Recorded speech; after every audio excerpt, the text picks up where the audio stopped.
City Council for the City of Erlingwood will come to order Wednesday, November 19th, 2025 at 7:15, and we will begin with roll call. Ms. Brown? Brooke Brown. Kevin Shell. Kevin Glassy. Phil McDuffie. Sarah Hudson. Gavin Maskell being quorum present, we will move on to agenda item number 2. The ceremonial official swearing in of newly elected officials. We will begin with the swearing in ceremony of newly elected officials, Councilmember Brooke Brown, Councilmember Phil McDuffie, and Councilmember Kevin Shell. Come on up. Ms. Brown, if you will come to the front. Thank you.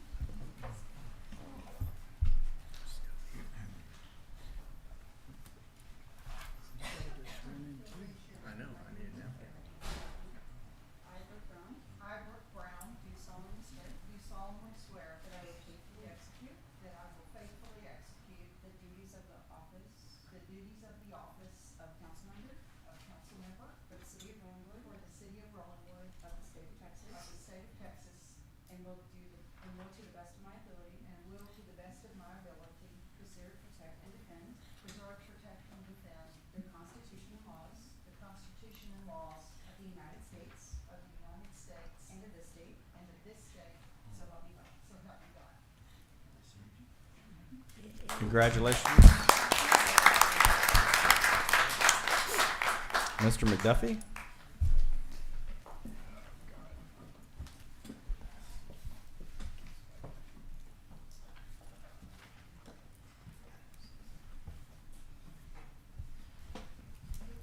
Raise your right hand and repeat after me. I, Phil McDuffie, do solemnly swear that I will faithfully execute the duties of the office of council member for the city of Rollingwood of the state of Texas, and will to the best of my ability preserve, protect, and defend the Constitution and laws of the United States and of this state, so help me God. Congratulations. And Mr. Kevin Shell. Alec, you sure? Raise your right hand and repeat after me. I, Kevin Shell, do solemnly swear that I will faithfully execute the duties of the office of council member for the city of Rollingwood of the state of Texas, and will to the best of my ability preserve, protect, and defend the Constitution and laws of the United States and of this state, so help me God.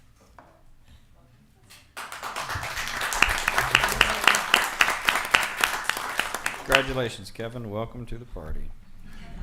Thank you, sir. I look forward to the casino. You can take that one. Okay, customarily, we take a short break so that you can take your prom pictures or anybody else. So, but I saw Shanti? You get all your pictures? Or, But I'm waiting on. did you have more pictures you want? Hey, we're gonna take a 3-minute recess for y'all to take, because I'm not getting in trouble from Shanti's for taking pictures. So we'll take a short recess for 3 minutes. Be back at 7:22.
I'll be here.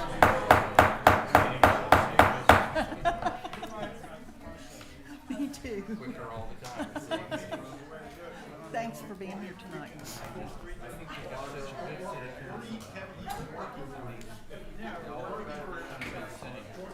Yes. Yes. Yes. This is the most stressful dinner I think I've ever had. The City Council for the City of Rollingwood will come back to order at 7:23 p.m. And we will move on to agenda item number 5, discussion and possible action on approval of a resolution honoring outgoing City Council member Alec Robinson. And I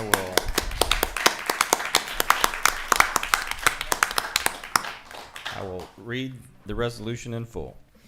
Resolution honoring Alec Robinson's service to the City of Rollingwood, whereas on behalf of the residents of the City of Rollingwood, Texas, in appreciation of Councilmember Alec Robinson and his service to the residents of the City of Rollingwood, Texas, as a member of the City Council, and whereas after prior years of service to the community through service on the City Council and has served the community with dignity, honor, and respect, and whereas on behalf of this entire City Council, we want to express a sincere appreciation to Councilmember Robinson for his commitment to the residents of Rollingwood through his service as a member of the City Council. Now, therefore, be it resolved by the City Council of the City of Rollingwood, Texas, that the Mayor and Council of the City of Rollingwood, Texas, in recognition of the outstanding contributions of Alec Robinson, do gladly thank Alec Robinson for his dedicated service to our community and wish him the very best in his future endeavors. In witness thereof, I have hereunto set my hand and caused the seal of the State of Rollingwood to be affixed to the resolution.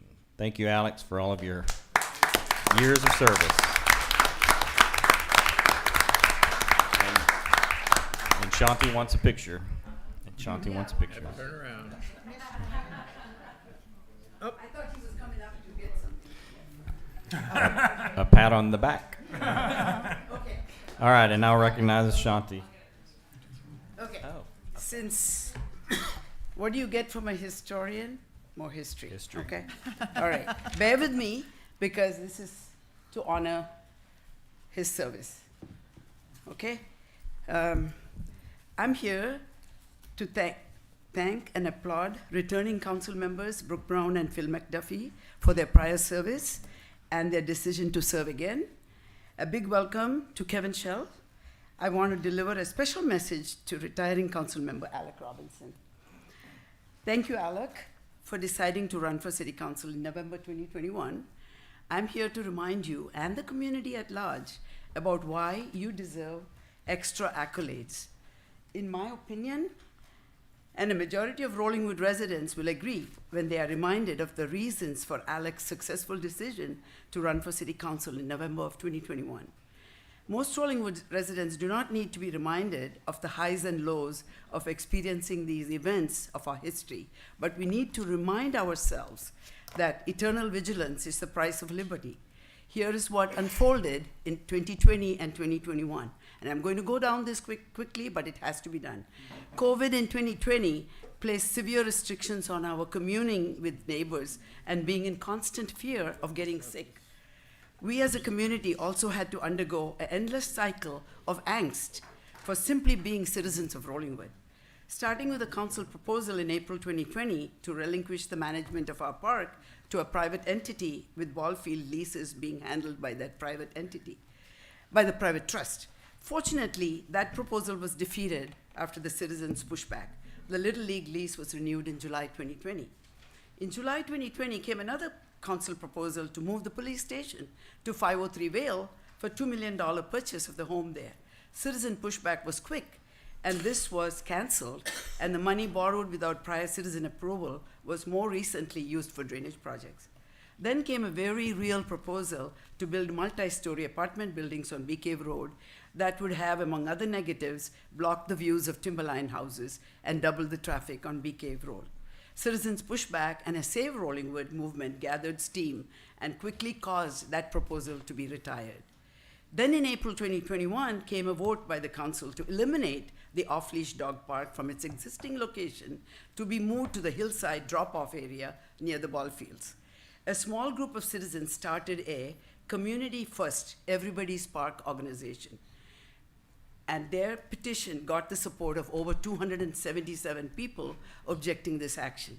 No action was taken as that capital improvement project was eventually deemed impractical and expensive.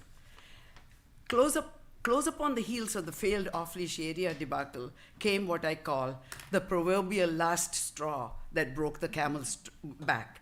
Enter a proposal by a local restaurant to operate a 1,000 square foot milk and cookies building at the entrance to the park. If approved, the restaurant would operate 14 hours a day, 365 days a year, with an initial lease for 5 years, rental rate of $4,400 a month, with the option to extend for up to 15 years. Take a minute to let those logistics resonate with you. This is when Alec Robinson came in, our knight in shining armor.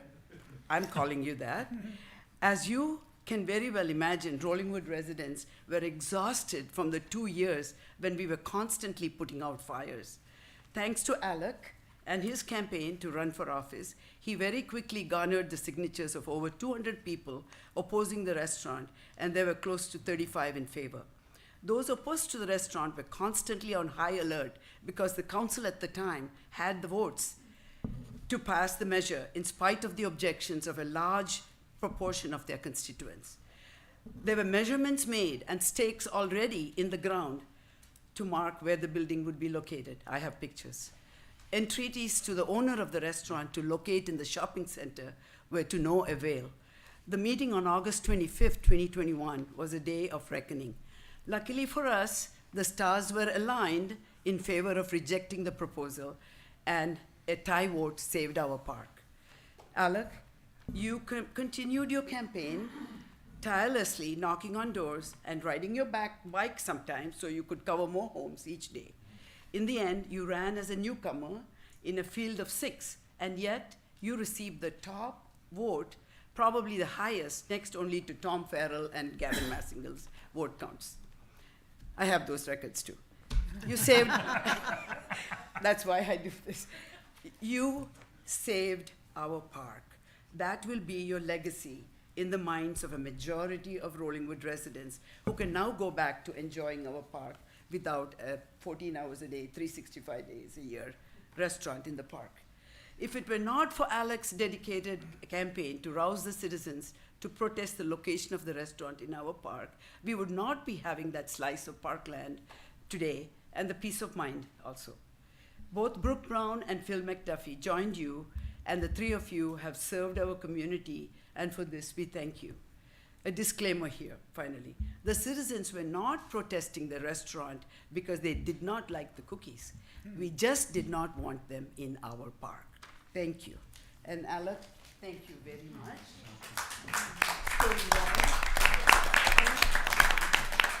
And Alec, I do have something for you. Come on up. I want to check the Send name a on that. dagger to the heart. Exactly. Look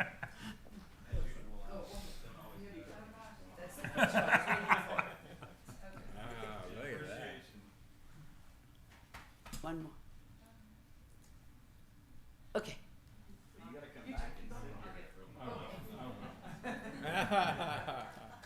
Yeah, I just quickly, like, wow, it's been an amazing honor to be able to serve the community the past 4 years. And Shanti, without your help, Jay's help, everybody, I would not have been able to get up to this point either. You know, it gave me a lot of good guidance on running in 4 years ago, and it's pretty amazing how well it worked. You guys are awesome. But yeah, and council, wow. I've loved working with all of you, mayor, city staff, awesome. And yeah, and I know Kevin's Thank going to do a great job. So I'm really excited. And yeah, that's it.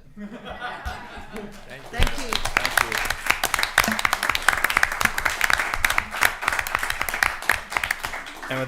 And with that, council, you've now heard all of the evidence for the resolution, and I would take a motion to adopt resolution number 2025-11-19-05. So moved. You have a motion by Ms. Brown. Is there a second? Second. You have a motion by Ms. Brown, a second by Mr. McDuffie. Is there a discussion? All those in favor say aye. Aye. Opposed say no. Being 5 ayes, no nays, motion carries. Congratulations. Thanks again, Alec. With that, we'll move on to agenda item number 6, nomination and election of Mayor Pro Tempore for a term of 1 year and to perform the duties of the mayor in the mayor's absence. It has been my practice in years past, council, to nominate for Mayor Pro Tem those among you who have the greatest tenure, and that greatest tenure continues to be the dean of the council, which is Sarah Hudson. So I nominate Sarah Hudson to be continue in the role of Mayor Pro Tempore. Second. You have a motion by myself and a second by Ms. Brown. All those in favor, say aye. Aye. Opposed, say no. Being 5 ayes, no nays, motion carries. Thank you, council. Congratulations, Mayor Pro Tem. Thank you. With that, we will move on to agenda item, to public comments. Is anyone here wishing to make public comment on items not on the agenda this evening? All right, Jeff, come on up. Hi, everyone. I'm Jeff Marks, now known as Marlo's dad, from 2516 Timberline Drive. I served this council as a founding member of the CRCRC, which was a team that provided recommendations for rewriting the residential code. As a part of the CRCRC, I participated in the subcommittee responsible for developing the survey. We took great care to ensure that the questions were unbiased and to gather responses from as many residents as possible. As a father of 4, including 2 who play on the ball fields, I have become particularly interested in the concept of a dedicated dog park. I'm eager to hear all community input to help us move forward on this idea. I began by speaking with Little League parents, then met with a few council members, and then visited the dog park to talk with dog owners. From there, I reached out to friends and neighbors and encouraged people to share their feedback via email with the council. We initially received about 20 emails, but it wasn't a sufficient sample size or a proper demographic mix. On Saturday, I posted a flyer to the community WhatsApp thread, striving to present it in an unbiased manner. However, I soon realized that the WhatsApp audience tends to skew towards a younger demographic, many of whom have young children, potentially introducing further unintended bias. To address this and to distract myself from the Longhorn football game, I quickly decided to circulate physical flyers the following day. While the WhatsApp post included my name when I posted it, I didn't include my information in the flyer itself. I apologize to anyone who was confused about whether the flyer was an official communication from the city. If anyone didn't get the flyer, I have a stack of them right here. I also extend my apologies to the council for any confusion that resulted from this. I should have been clear that the flyer was from me and not from the city. I opened the packet for this meeting and was blown away by the 69 emails that were included. I want to thank all the Rollingwood residents for taking their time to write in.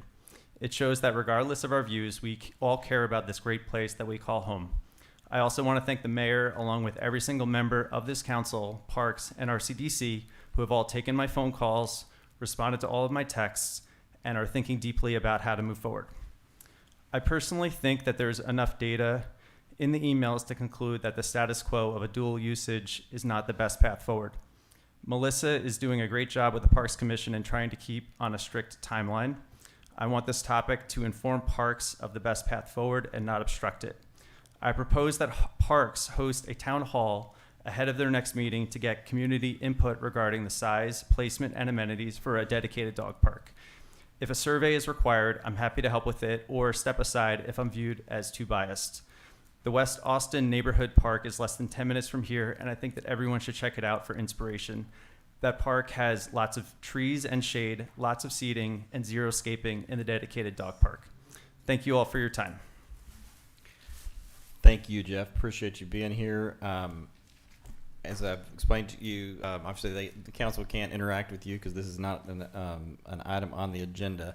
I will also speak about something not on the agenda, just as a point of clarification for those maybe who are new to how we set agendas and that sort of thing. I think there might have been some confusion, and I'll try to help clarify that. So, for when I work with our staff to set agendas, and you may notice tonight there's not a dog park agenda item on the agenda, which is why Jeff testified in the public comment period. There is something close to that on agenda number 18, which is related to the master park plan. So I think there was some confusion coming into tonight as to what what people were emailing about related to the dog park. When we set the agenda, when I work with staff, the Wednesday before our council meetings, we go through, we take whatever comments or whatever agenda items have been submitted from the council and set those agenda items. So I think there were some of those balls already moving before we actually set an agenda. There are 3 ways in which agenda items go on to the monthly council agenda. And those three ways are pretty straightforward and pretty simple. Any council member has the ability to place an agenda item on the agenda, and it will be placed on the agenda. We'll work with them because they can't communicate with one another to know who's putting what on the agenda. So if we have duplicative agenda items, we'll work with them to try to get that narrowed down to one agenda item. That's the one way that they go on.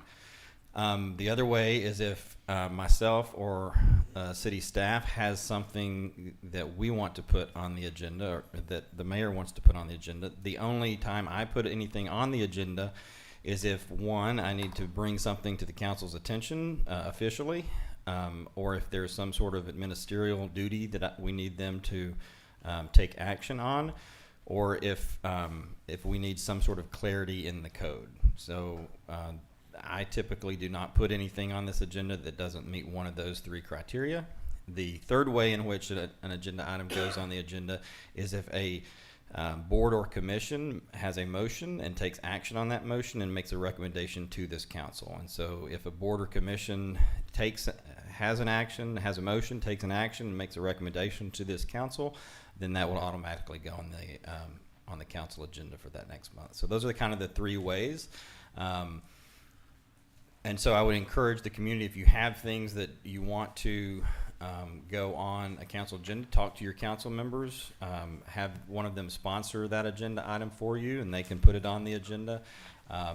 Conversely, you can talk to one of the chairs of the boards or commissions, because they control their own agendas. They can put something on their agenda. If they get an affirmative vote for a recommendation coming out of that board or commission, then it will automatically come to the council for consideration. So those are kind of the 3 ways to do it, and I hope that that's helpful in terms of process. So, and I like saying things that are not on the agenda because no one can talk to me about it. So, and that is how it shall be. With that, we will move on to, or anyone else wishing to testify on items not on the agenda. Yes, we have Casey Hoffman. Okay. Casey Hoffman? Okay. You good? Sure? We'd love to hear from you. Next we have Justin Nolan. Justin Nolan. Come on up, Justin.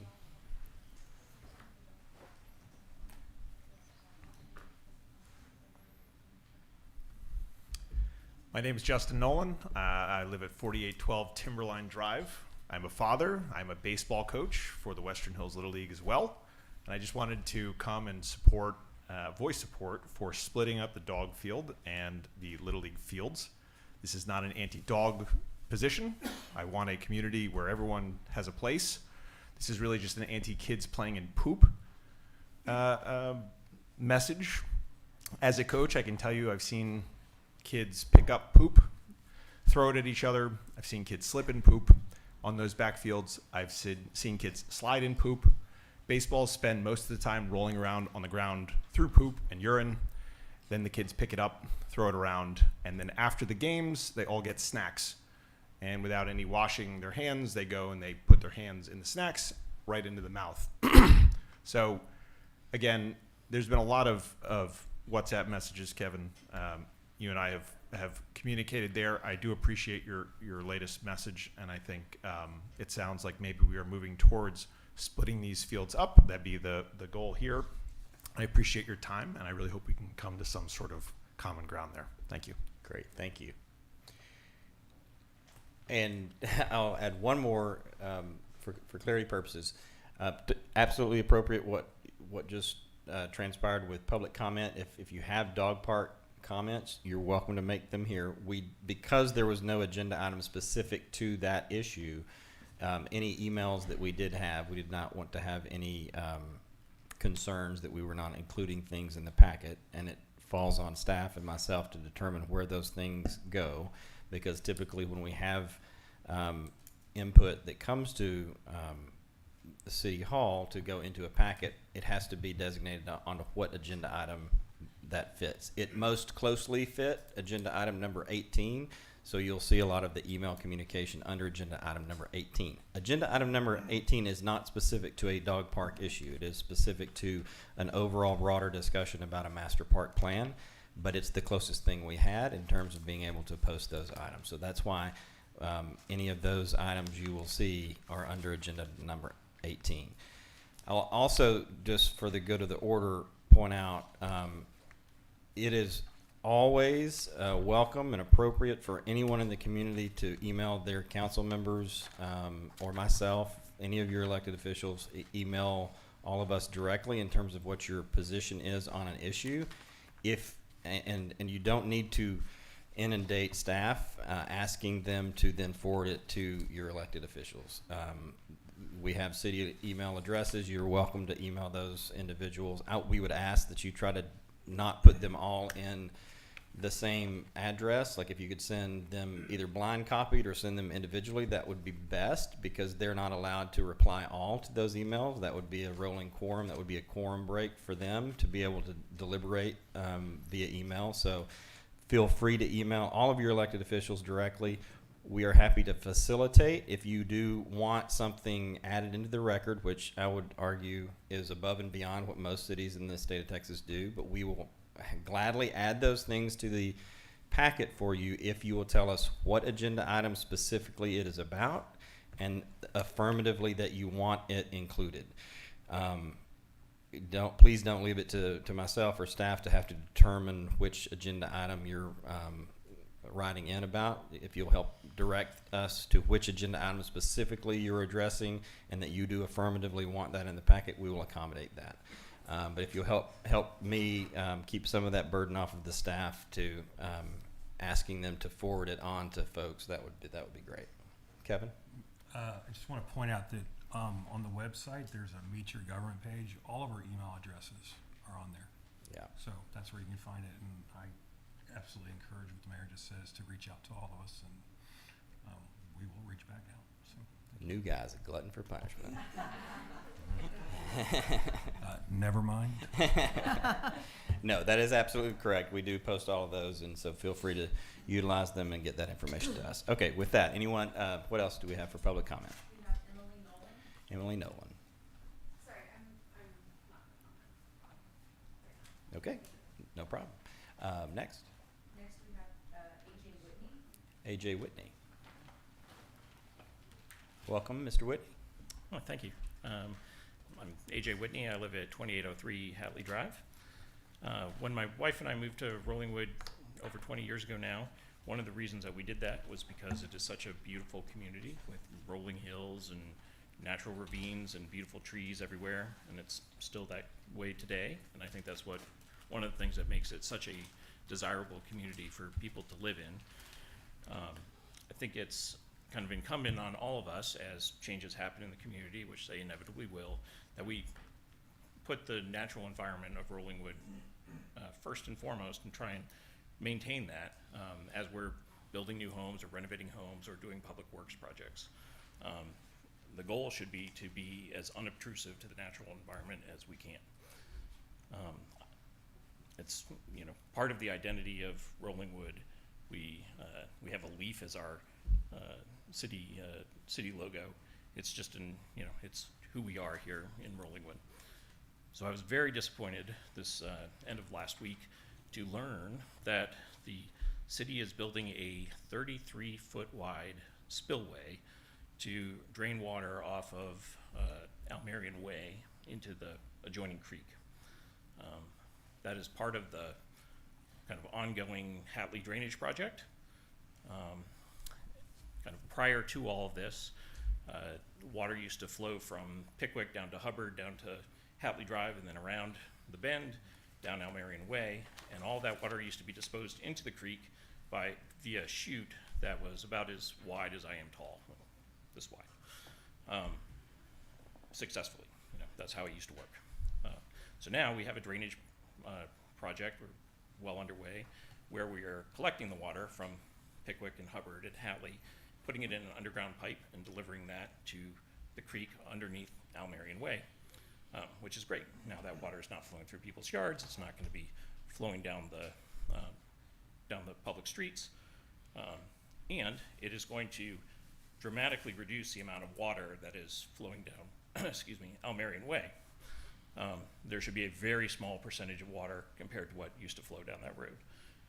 So what used to be handled by a 6-foot wide chute is now going to be handled by a 33-foot wide, which, to put that in perspective, a typical Rollingwood street is 26 to 28 feet wide.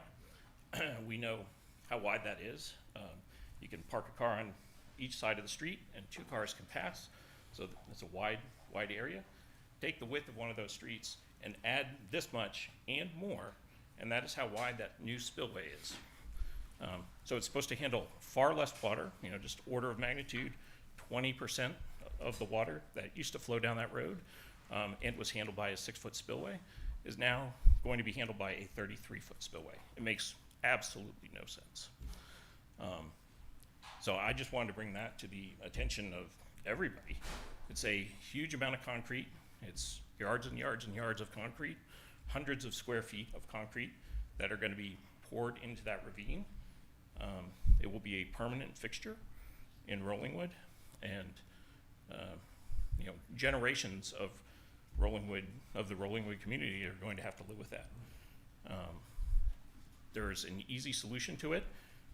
The amount of water that's flowing down the street will be flowing down the street now. It could easily be collected in a storm drain, just like was installed recently up on Hatley, up on Hatley as part of that project. The city knows how to procure one of those storm drains, knows how to install it. It could easily be installed on the curb there, which would allow the entire ravine to be given back to nature. The trees that were torn down as part of that project can be replanted and regrow. Bushes, can be a natural environment because we have a place to put that water now, which is in the pipe that delivers it down into the stream bed. It's a natural environment for animals. It's a thoroughfare for deer. It could be made into a very nice space. And what it is currently planned to be made into is a big chunk of concrete that looked like it came out of downtown Dallas. It just doesn't make any sense. So I would encourage everybody to be aware of it, and I don't know how we get it resolved, but it's a mistake that needs to be fixed. And it's not too late to fix it. It hasn't been built yet. So I encourage everybody to talk to whoever needs to be talked to fix it. Thank you, AJ. Appreciate it. All right. Sorry, Christine Whitney, 2803 Hatley Drive, and I'm speaking on the same topic. I probably haven't handled this as well as I could have because, everyone gets those notices when development happens in a house near yours. So we didn't think, we've never had a problem. Floods, the water's been fine. Did it occur to us that we should follow up with everything about this drainage project to see how it impacts us? No, because never in our dreams did we think that most of that, the size of this room, by the way, is going to end up in our yard. Because part of it's drainage. So the first notice that we had was my husband and I came home from work, and we had the 3 months of pipes in front of our house, but was that a bunch of trees were missing, and there was just like this brown scab. No notice from the city of Rollingwood, nothing. So I send an email, receive a flippant response that absolutely nothing will be done to repair the trees, the ground cover, anything, because it's in the drainage easement. So everyone else I can see, has been resodded and y'all are watering. But I get a flippant response that says absolutely nothing is going to be done. It's just appalling. And I'm working on it, just as an aside, I'm a project manager in the city of Austin, and I'm working on a $250 million development on 134 acres for the city. It is 9 100,000 square foot buildings, and we have parking for 14,000 cars and a 3-story parking garage for 800 more. Do you know how large the spillway is on that property? 0 feet, because all the stormwater is managed via drains. So because we were trying to be sensitive to the neighbors, to the community, so that it wasn't an eyesore for people driving by and the impact of a city facility. But in Rollingwood, y'all have taken a giant corner of our property, destroyed our privacy, and I mean, concrete the size of this room in our yard, in a little, what was an innocuous, sweet little drainage area, is turning into something that looks like something you would see behind Walmart. You know, it's cheaply done, it's, I don't know, poorly engineered, and it's completely non-necessary. You will notice if you look at all the complaints that happened for mud in people's yards that caused this to start, this project, none of it came from us saying, wow, the creek is inundated with water. None of it was that. Not once have we thought that. So what problem was being solved by well, it's actually closer to 34-foot spillway, 34-foot wide spillway, most of which is on our property. It just seems unnecessary. And as the mayor pointed out to me, we had a brief discussion the other day, was that this has been coming for 8 years, but the only notice we received was 2 weeks ago. Someone came with a door hanger to say the project was almost complete. That was the first and only notice that we received ever about this. Y'all broken our wall, ripped up our irrigation, removed a bunch of trees, destroyed our ground cover, and we've been told that nothing is going to be done about it. I don't know what our recourse is. Well, y'all know what my recourse is at this point. There are lots of legal means to do things, but it seems like as a community, everyone should go, I don't want to walk by something that looks like the back of a Walmart parking lot. I don't want to see that. And I don't think that we should be doing that to people's homes. Because by the way, for everyone that's developed on your property, we are also over the Edwards Aquifer Recharge Zone. You put that impervious cover on my property, and guess what? That is impervious cover that my property can no longer be added onto my house. My husband and I just spent a year working with an architect, thinking that to redevelop our house, and guess what we were doing? Floor-to-ceiling windows, because we had a creek to look out onto. A whole year. At any point, we would have stopped that if we'd received one notice. One. Did we get anything? No. So sorry, I'm upset, and it seems like there could be a resolution that would make everyone happy. That people don't have to walk by a giant concrete, ridiculous, in someone's yard. Does anyone want that in their yard? No. No. You'll have the opportunity to do something. Yes, there's going to be a little expense, but I guarantee there's going to be more otherwise. Because we can't let this go. Y'all are ruining our home.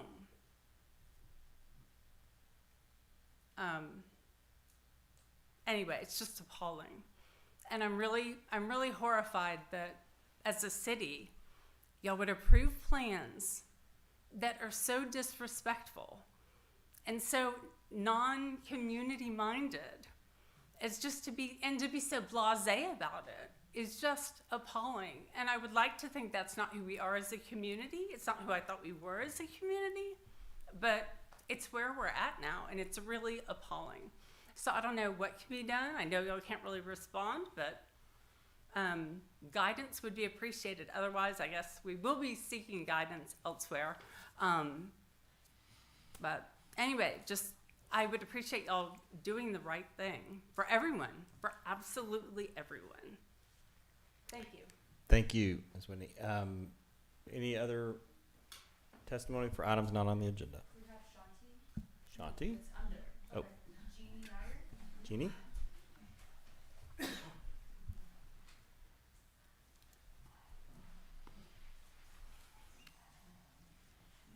Jeannie Nyer, 206 Ashworth Drive, and I'm not going to talk about the dog park. I wanted to thank you all for working so hard to improve the infrastructure of all the Rollingwood pipes and street. And I know it's been a very painful process for all of us because of all the boil water notices and all the construction, whatever. But I'm appreciative of how far we've come, but I want to ask you all to please be mindful of how you are repaving the streets. My feeling is that Rollingwood streets are some of the most unattractive streets of any nice neighborhood adjacent to us, or even within 5 miles. And I am asking you not to patch the repaving like you did on Nixon, where just a part of it's been repaved and then there's a gap and then there's more of repaving. I would appreciate it if you would do it in such a way that you are really repaving an entire street at one time. And if money is an issue, then take one street at a time and spread it out over a couple of years. But to do it piecemeal just makes no sense to me, and it's not going to be attractive in the long run. So that is my request to you, my thanks for all of your effort in the past in terms of our infrastructure, and just a request for the future. Thank you, Jeannie. Stick around, you're gonna love agenda item number 11. I know.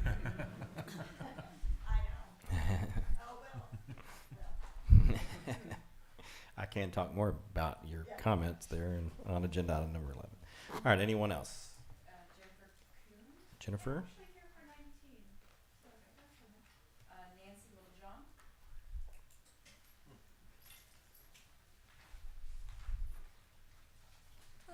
Hello. Welcome. Thank you all for the opportunity to talk and for all the time that you obviously are giving to our city. You must have a lot of love for it. I live over at 5015 Timberline Drive. We moved in about a year ago, bought our property almost 5 years ago now, and built a home for our family. We have 3 kids, 8th grade, kindergarten, and 3. I am here to talk about the dog park, sorry. My middle child does in fact use it for t-ball. My other 2 very much love being out there. I don't know if anybody on the council has a background in medicine, but I do. Before we moved here, I was a nurse practitioner in Georgia. For clarification's sake, a lot of people don't actually know what that is. So I was taught to diagnose and prescribe. I can work in the same aspects as a PA, and in some states autonomously. It's gross. I mean, Justin attested to the fact that children are touching poop, falling in poop, sliding in poop. But I went back and did a little research for my own sake. I don't know who is aware, or if they're not aware, there are 7 different types of parasitic infections that you can contract from fecal matter from a dog.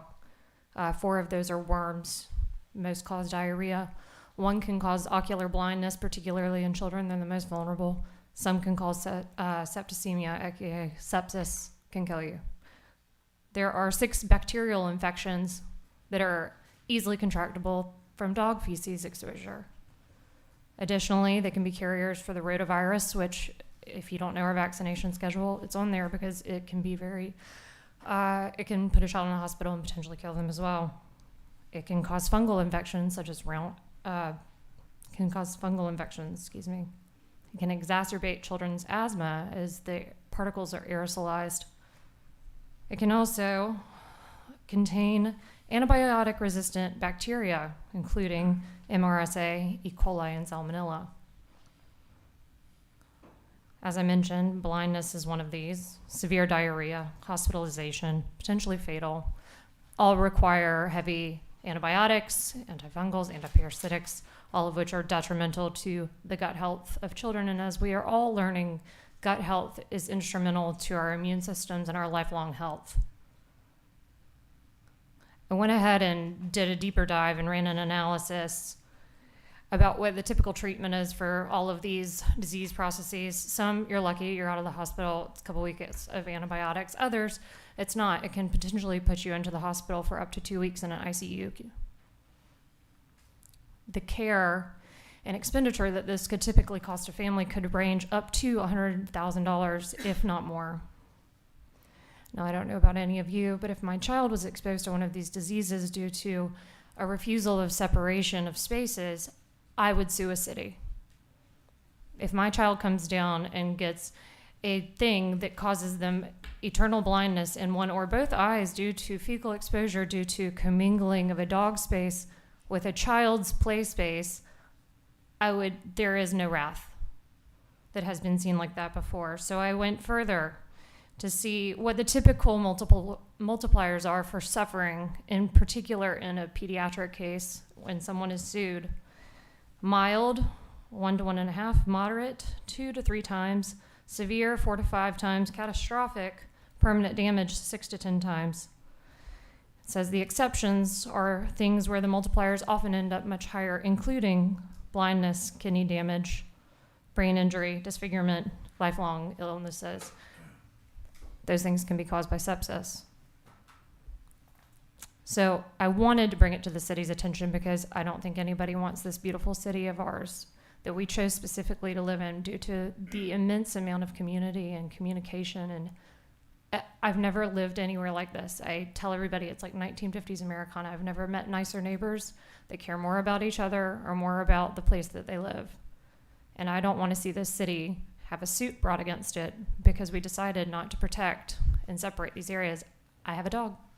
I want a dog park. I think it's fantastic. I also want space for everybody to be safe.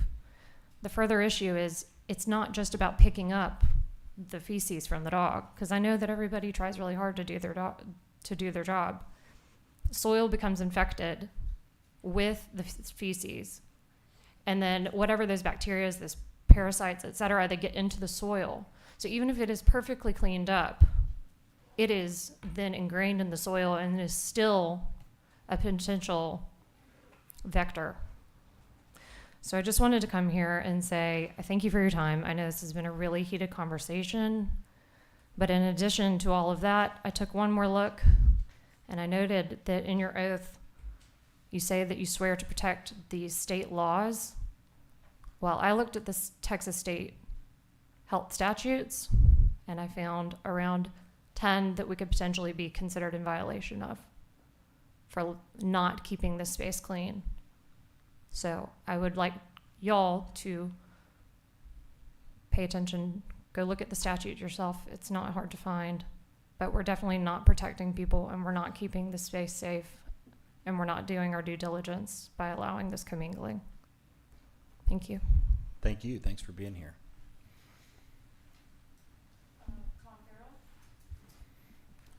Tom Farrell, 3223 Park Hills Drive, not a dog park issue. I talked about before about CTRMA and about the potential about how we might look at some improvements on where it would benefit Rollingwood.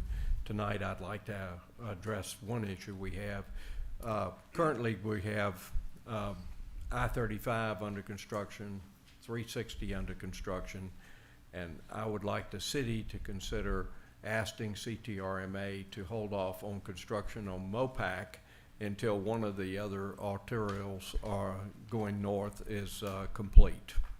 And so that is my request of the city. Thank y'all. Tom got mad at me for not putting his agenda item on our agenda because it didn't meet one of my 3 criteria early. So he's shopping for a sponsor. So if y'all need, Many times I don't meet criteria. Come talk to me, Tom. If y'all could follow up with the former mayor and offer him your assistance, council, it would keep me out of hot water. There you go. Next month, Alan, I'll sponsor Tom's. Give it to Kevin. He'll sponsor anything. That's We had an offer from the new guy. Okay. Anyone else? Different Kevin. Lori Mills. I'll wait till 18. Oh, she found an agenda item she likes. Got it. Okay, anyone else wishing to testify on items not on the agenda? Well, with that, we will move off of public comment and move on to the consent agenda. I'm in the market for a motion for the consent agenda. Move approval? You have a motion to approve the consent agenda by Ms. Brown. Is there a second? Second. You have a motion by Ms. Brown, a second by Ms. Hudson. All those in favor say aye. Aye. Opposed say no. Being 5 ayes, no nays, motion carries. Thank you, council. Move on to the regular agenda. Agenda item number 11, discussion and possible action on awarding a request for proposal for the City of Rolling Wood's 2025 mill and overlay project for street improvements. Council, you delegated authority to me last month to try to get this approved and get a request for proposal out. We did work with WSB to make that happen in terms of the RFP. We were successful in doing that. The reason, if you will recall, council, that you granted me that delegation of authority was so that we could make sure and try to ensure that we would get this bid let and potentially accepted before AO and Lone Star Paving left the community, so that we didn't miss that opportunity. Good news, bad news. AO had not finished, and Lone Star Paving is still in the community, so we did not miss them. But because they got delayed by a week or two, we were able to do the bid opening and still have. I did tell you last month, if we were able to bring it back for your approval instead of me using my delegated authority, I would do that. And so that is the position we're in. We did work with WSB to get a very extensive bid proposal out. We did advertise that for the statutory requirement. We had 3 or 4. We had 3 bidders on that project, one of which was Lone Star Paving that is doing our paving now, and 2 others. Do we have, that's the tee up. Do we have WSB here to tell us about the bid proposal? Are they online? Looks like you're up, Alan. Well, so I'm happy to explain this.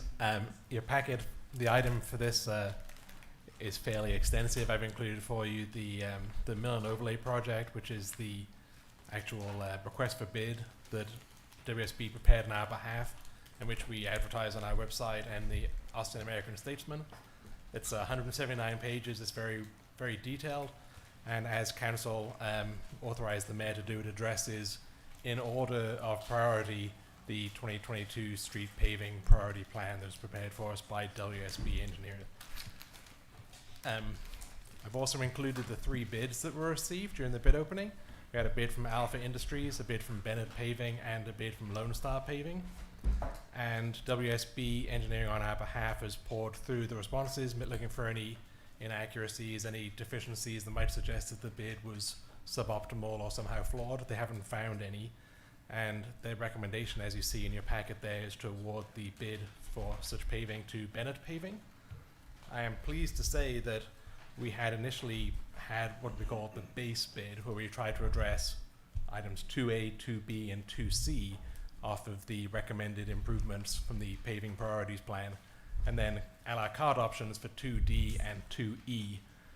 And the total price for that came in under, including the engineering costs, under the $500,000 quite substantially, giving the mayor some more latitude to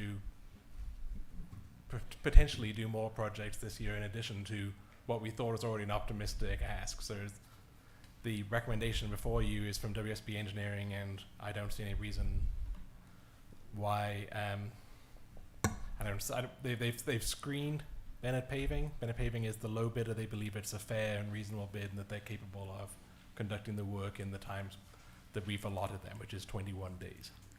And I've also visited with Robert, our project engineer for our CIP, who is very good at his job and has been doing a great job for us overseeing all of the CIP project as well as all of the street repaving.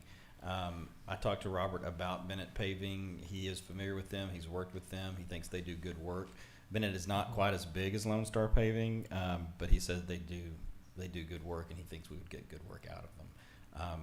I'm happy with whatever council chooses, whether it's Bennett or Lone Star Paving. We've obviously seen Lone Star Paving's work already, and I think we're all very pleased with the work. I will address in a moment the issue there at Pleasant Cove that Jeannie pointed out, because I can explain that, and I can tell you how I think we can remedy it. But in general, the actual paving work itself has been excellent in our opinion, and they've done a good job. So would be fine if you wanted to go with Lone Star Paving. It is about $50,000 more, but obviously if you go with Bennett, that gives us $50,000 more to do other paving projects with. As Alan pointed out, we were very pleased. The reason we bid it the way we did, we wanted to ensure that we at least got 2A, 2B, and 2C accomplished. If you look at the prioritized projects that this council approved nearly a year ago now, those were kind of the top three. They are outside of the number one priority, which is the rejuvenation project, which in my mind, what we will do, we will let Lone Star Paving finish their CIP repaving. We will do this mill and overlay repaving, which will, when you take action tonight, we will then knock out 2A, 2B, 2C, 2D, 2E. And so that's 2/3 of the priority projects, in addition to the projects that will be going on with the finishing of the CIP. So we'll have a large swath of the community repaved in a very quality way. And then my thought would be, because we are under our $500,000 that this council appropriated last year, and then we rolled that forward, so we have a total of an extra $500,000 that we're working with this year. And because we're significantly under that, I think we can then go back and probably catch this rejuvenation project for everything, including the new stuff, so that we get everything. We get as much of the priority projects done as possible. We'll still have 3A and 3B left, which is around $370,000, and we can catch that next year. But we will have a significant portion of the priority projects. I think we can come back and do the rejuvenation for everything, then repave then restripe everything, and we'll be in really good shape going forward. And then we can start kind of that rolling repaving every year, like we've talked about doing for a while. So I think we're in a really good spot. I would suggest you probably go with Bennett, but again, if council is really pleased with what you've seen with Lone Star, I'm fine with you going with that. It'll just mean that we have about $50,000 less to work with.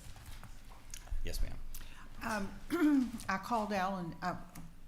I would first like to say I'm really pleased with Lone Star. They just last week completed the side street along my house, and they're the tightest run It really is impressive. group I've ever seen. I'm happy with them. I've also talked to Alan, and I feel comfortable with Bennett if the council wants to go with Bennett. And I'm looking at the projects that are on the table for this item, and it looks to me like they meet Jeannie Nyer's criteria for doing whole streets at a time. If that piece on Hatley from Laura Lane to Park Hills will be completed with the current paving project and this one. Yeah, Just the plan. asking that question. Yeah, and so I noticed that in real time when you all noticed it too. The answer to the question of why is it done like that is this. You've got more.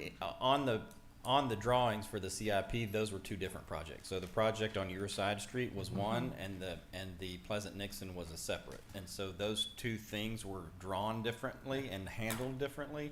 And so when they repaved one, they did it as drawn, and then when they repaved the other, they repaved it as drawn. And so there ended up being that 25-foot difference. And so from the AO's perspective, it's done as drawn. From our perspective of like, well, you should have gone 12.5 more feet on one of them and 12.5 more feet on the other. We are not quite done with Pleasant Nixon yet. I think Kevin knows this. There is still, and we can go into more detail later on, there's still a little bit of a an issue in front of Marin's house that we need to address, and I think we can do that by just some simple repaving on up to Hatley. And Robert has a good plan of how to do that with raising some curbs and having a new high point up closer to Hatley. He's got a good idea on how to do that. He's working through that with the engineers right now. So I think we're going to be able to repave that area from in front of Kevin's house on up to Hatley, and then at the same time when we do that, to finalize what we need to accomplish at Hatley on Pleasant Nixon, we'll go ahead and have them pick up that little 25-foot piece as well. It's done as drawn, but I agree with everyone, like, we should have caught it sooner, and we'll go back and fix it. And I don't think it'll be too, especially with these bid numbers, I think we'll probably do it under this project because we're going to have more to work with. The one up for tonight. Yeah. So when we catch that piece, we'll catch that smaller piece that in between those two projects, and then that whole street will then be paved. But yes, to your earlier point, all of this is for full repaving of those areas. And I'll add to that the part you were talking about with the Nixon Hatley is addressing the, I'll blank on it. What's The valley gutter. the valley gutter that Yeah. Sarah's brought up for years and years and years. Sorry, this will address the valley gutter at Nixon Hatley Sarah's been talking almost a decade that needs to be fixed. So. Yeah. And Robert, being the professional that he is, he thinks we can leave that valley gutter and just alter the high point of that paving to make sure that the grade falls back down into that valley gutter. So he's got a good concept on how to do it, and do it in a smooth enough transition so that you will notice it when you pull to that stop sign, but it won't be any worse than it is. So. Okay, with that, council, I'm again happy to go with the low bid here with Bennett, or if you want to go with Lone Star, either one, but I'm happy to take a motion. Motion to award the bid to Bennett. You have a motion by Mr. Glasheen. Is there a second? Second. You have a motion by Mr. Glasheen and a second by Mr. Shell. Further discussion, council? One quick question on the addendum number 1. So are they doing the striping that's listed, or the cross hatching? It looks like what was originally proposed, and I don't know who came up with that original thing, would be horrible for anybody that's turning onto Wallace from, like, coming from Westlake area. And so I'm hoping that the addendum was to correct that, which is what it looks like, to make it much smaller and keep people going straight instead of going this way, so that you have to do 135 degrees. That's exactly what it is. So that page, that's page number 205 in the packet, has the black hatching. That was their original drawing that we stopped on a staff level and said that's even worse than what we have now. preposterous, yes. So the next one was the correction, was a small yellow triangle that's more typical for the street, and allows you to make a left off of Rollingwood onto Wallace. Yes, good.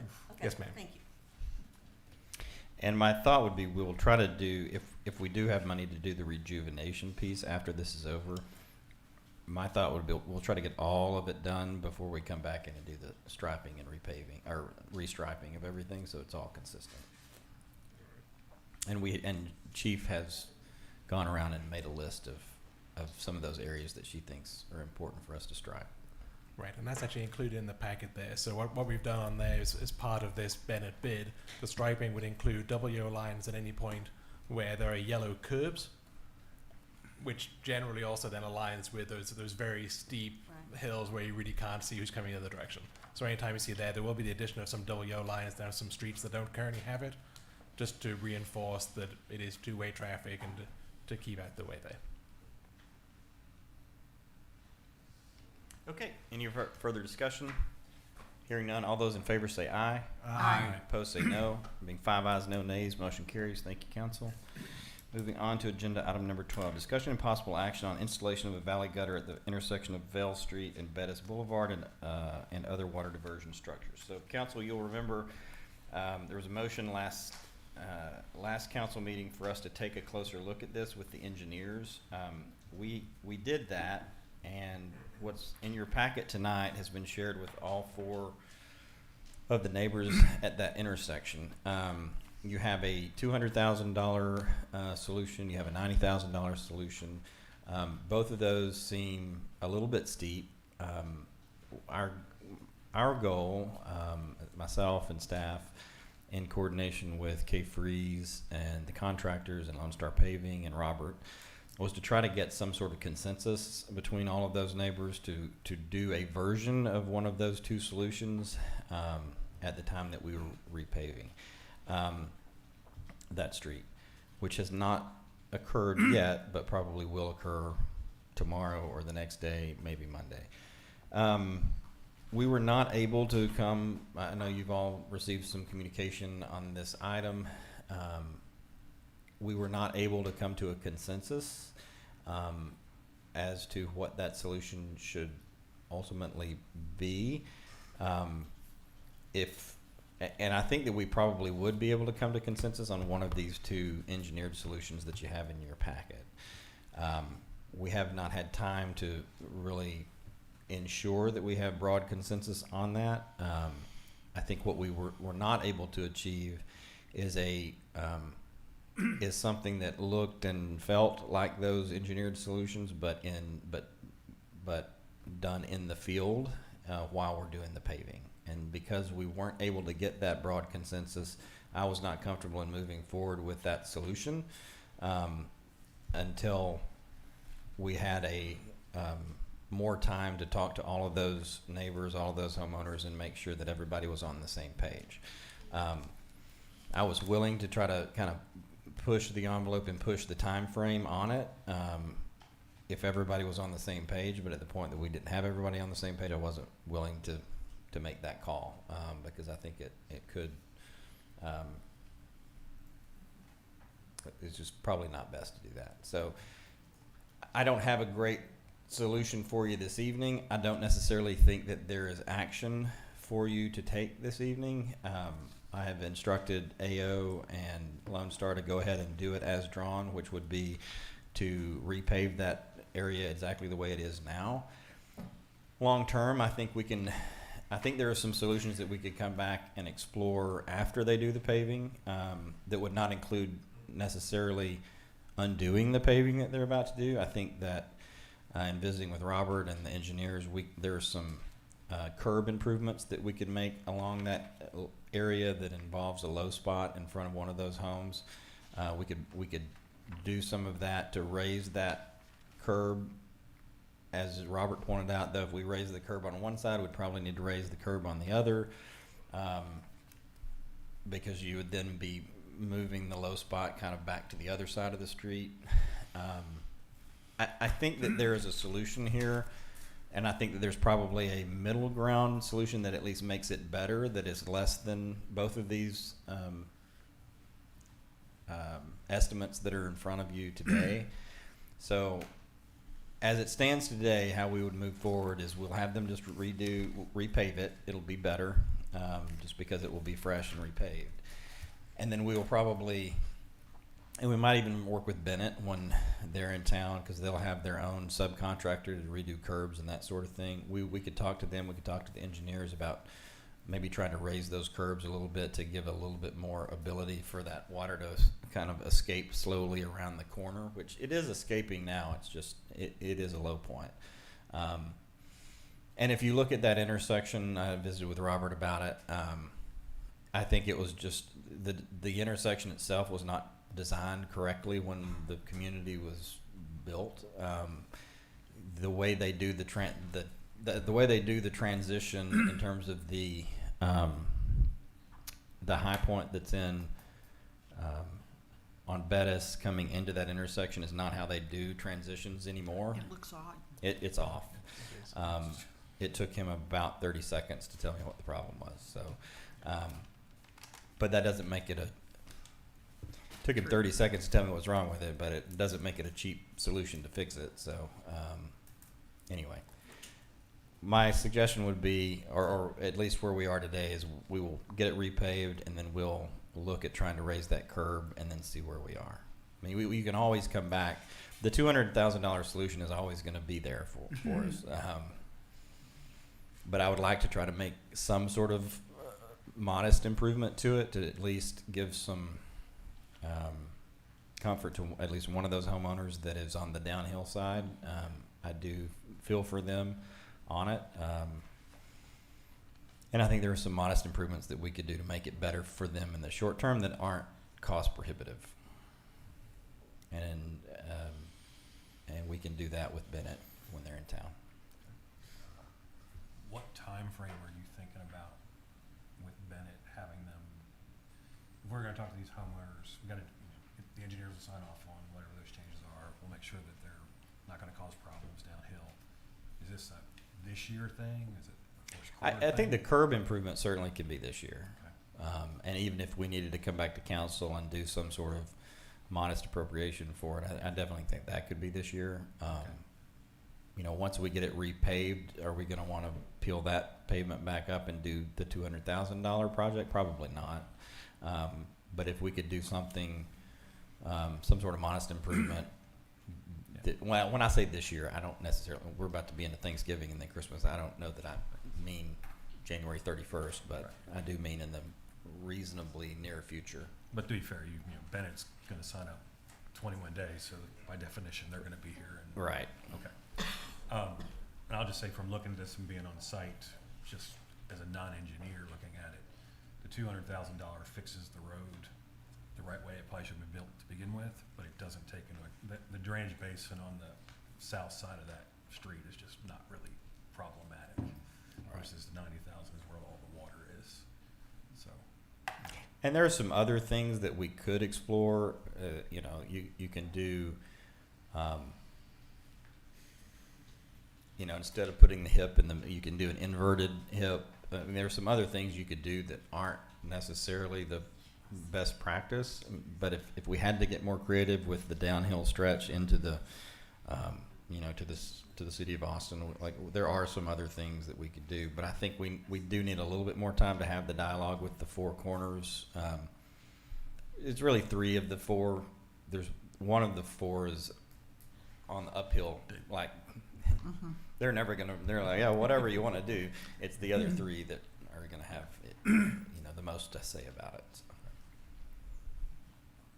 I believe that to be true. I just want to tell these people kind of with confidence it's a priority and we're going to do the engineering work we need to do to make sure that it's not going to cause any downstream problems. Yeah. No, I think you could certainly convey that. I've conveyed that. I've also conveyed this is not a new issue. We've looked at this for a decade. And so we probably do need to try to remedy it if we can. Okay, it is posted for action. Is there any action to be taken? All right, hearing none, we will move off of agenda item number 12. Move on to agenda item number 13, discussion and possible action on a recommendation from the Utility Commission to credit the utility bill appeal for 104 Christie Drive in the amount of $4,786.86.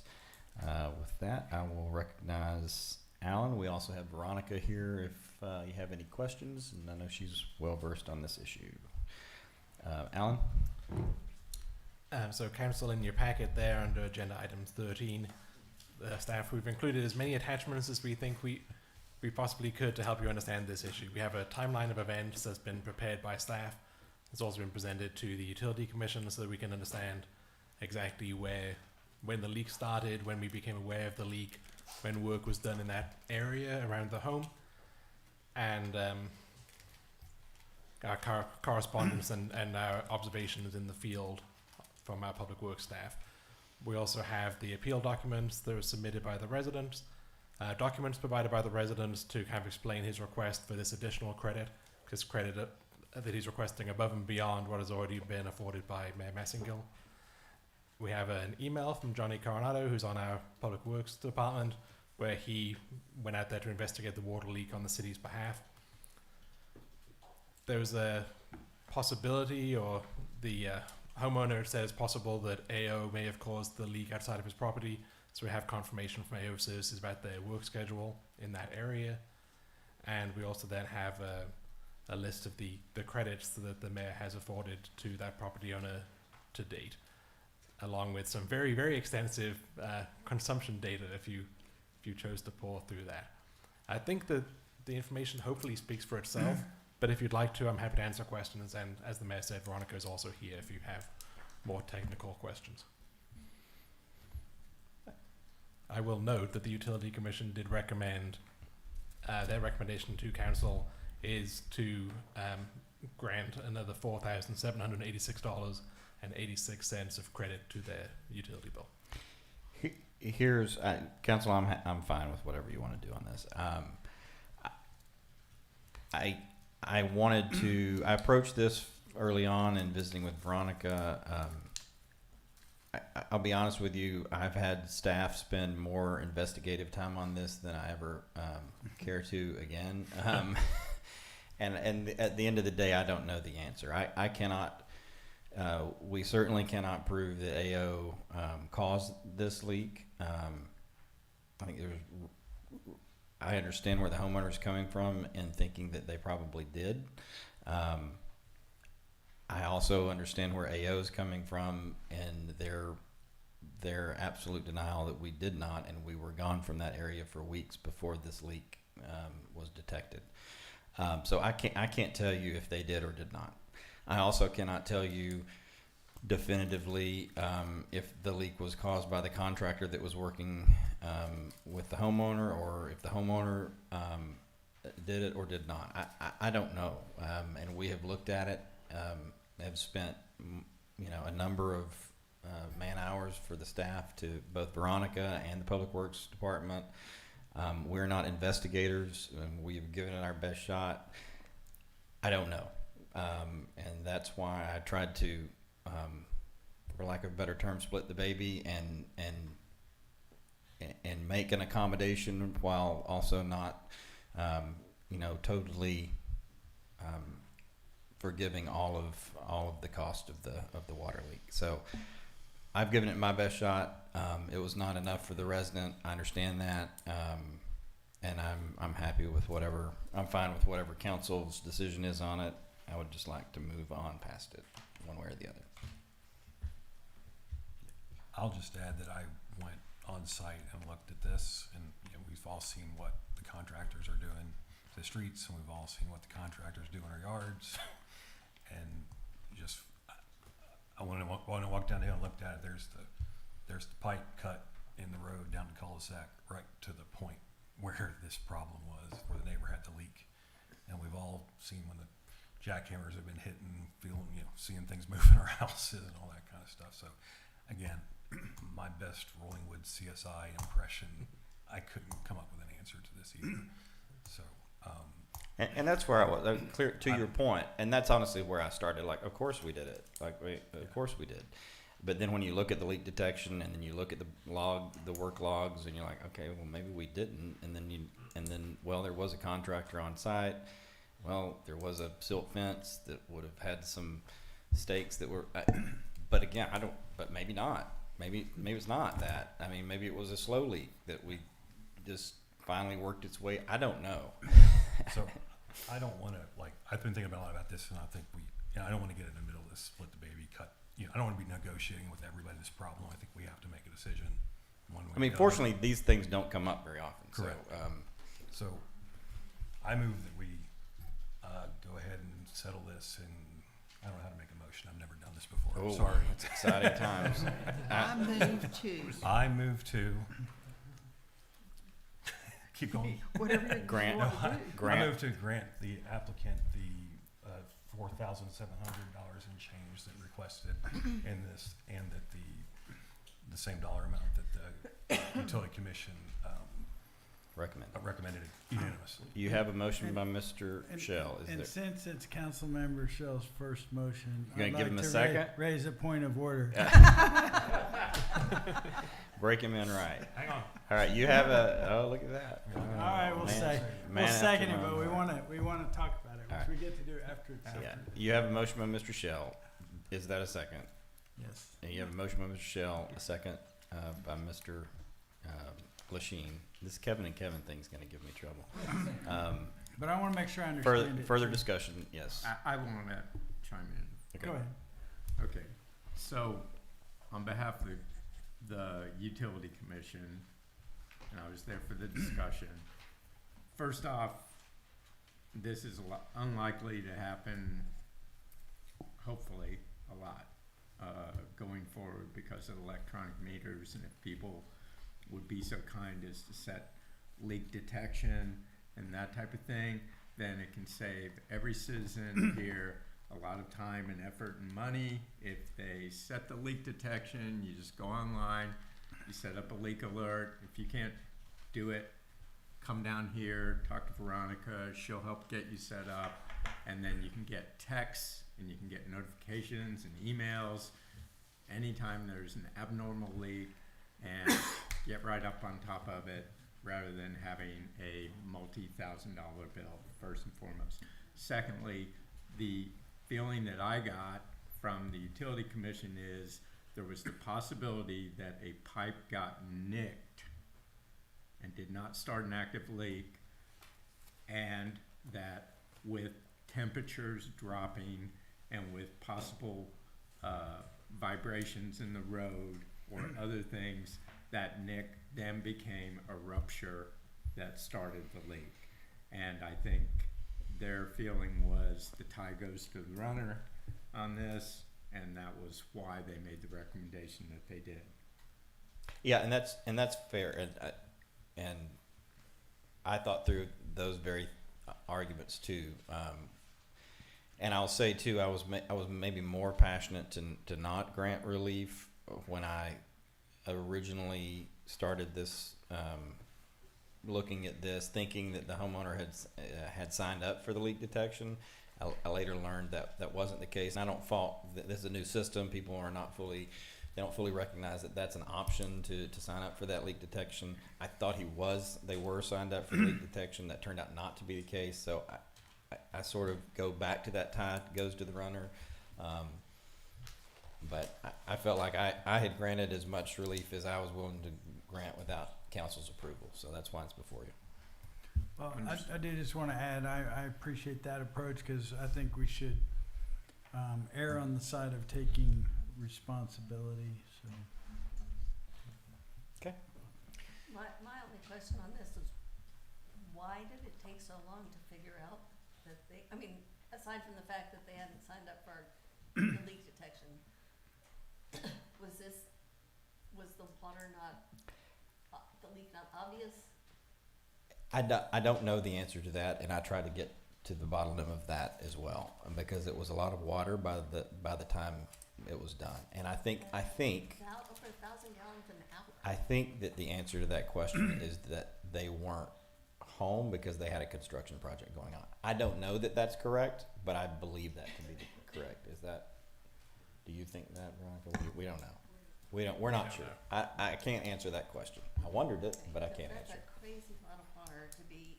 I can answer it. Oh yeah, come on up. Okay. Yeah. So no, it wasn't which is okay. Yeah. I'm sorry. Welcome. Happy to have you. Identify Yeah, yourself. thanks. Yep. Andrew Van Winkle, 104 Christie Drive. Yeah, it's crazy, but it wasn't visible. The pipe right there by the meter and how it continued to go underground without coming up and being visible, don't know, but it didn't. And it didn't affect your water pressure in the house or in the anything else? Okay. And now knowing that, I'll venture a guess. We're on karst topography here, so my guess is it was hitting a cave somewhere and recharging. Yes. Yeah. Yes, we recharged the aquifer. So maybe we'll get it back at some point. Is there anything in the city's system where we can set up leak alerts? We have. Because if people are gone for the summer or gone for an extended period of time, or for whatever reason, there's not somebody at the house to track it. If the city can see that something is not right here, and we can go out and check and turn off the, Well, here's the happy turn off ending to water this line. story, regardless of what council's action is. We have implemented new internal controls to do that exact thing. So we are now on that program. So, Okay. yes. Well, I just wanted to make sure that we were doing something so that we fact, were we had taking some- some proactive steps We are. to keep this from happening again. And to keep it from happening again at 104 Christie Drive, I put in a flow meter within my irrigation system that will not just tell me there's a leak, it shuts the whole system off. Look at that, man. You ought to grant him his relief just for that. We just got our Very money back. popular. That was not my concern. My concern was Yeah. that we learn what the Yes. flaws in the system were and that we're taking some steps to make sure that it can't happen again. We have. Happy to report. That's all I have to add. Thanks. Thank you for being here. Okay, you have a motion, you have a second. Further discussion? Hearing none. All those in favor say aye. Aye. Opposed say no. I think 5 ayes, no nays, motion carries. Thank you, council. Thank you. Moving on to agenda item number 14. Discussion and possible action on an ordinance amending chapter 107, section 107-3, and adding section 107-85 of the Rollingwood Code of Ordinances related to playhouses and playscapes. This agenda item needs no introduction. It has been here many times before you, council. I think we have achieved what we told you we would provide for you this month. We had given you the original planning and zoning recommendation. We have given you the revised plan, or the revised council-derived recommendation, and we have given you a recommendation with blanks that you can fill in at your heart's desire. So I think hopefully you have all the puzzle pieces before you. I know you all have different opinions on this matter, so I will turn it over to you to do what you will with it. I have a question. Yes, ma'am. The version with the blanks in it is not in the packet. Well, it was I know supposed I to had be. called because the P and Z version and the version that I drafted originally were not correct, or the copy that was in the packet had some lines that were all converged. But when I see the one that says legal, the blanks are filled in. We will talk amongst yourselves. We'll work on getting you a hard copy while you're talking about the topic.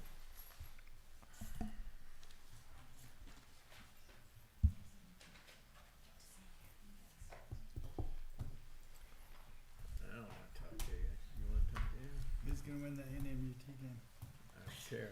A&M. Okay. Ms. Brown, do you want to give a recap of the draft that you did? Well, no, because the draft that I would prefer is the draft that's marked legal. Okay. I just thought that I had seen a version with blanks, and this one, the blanks are now filled in.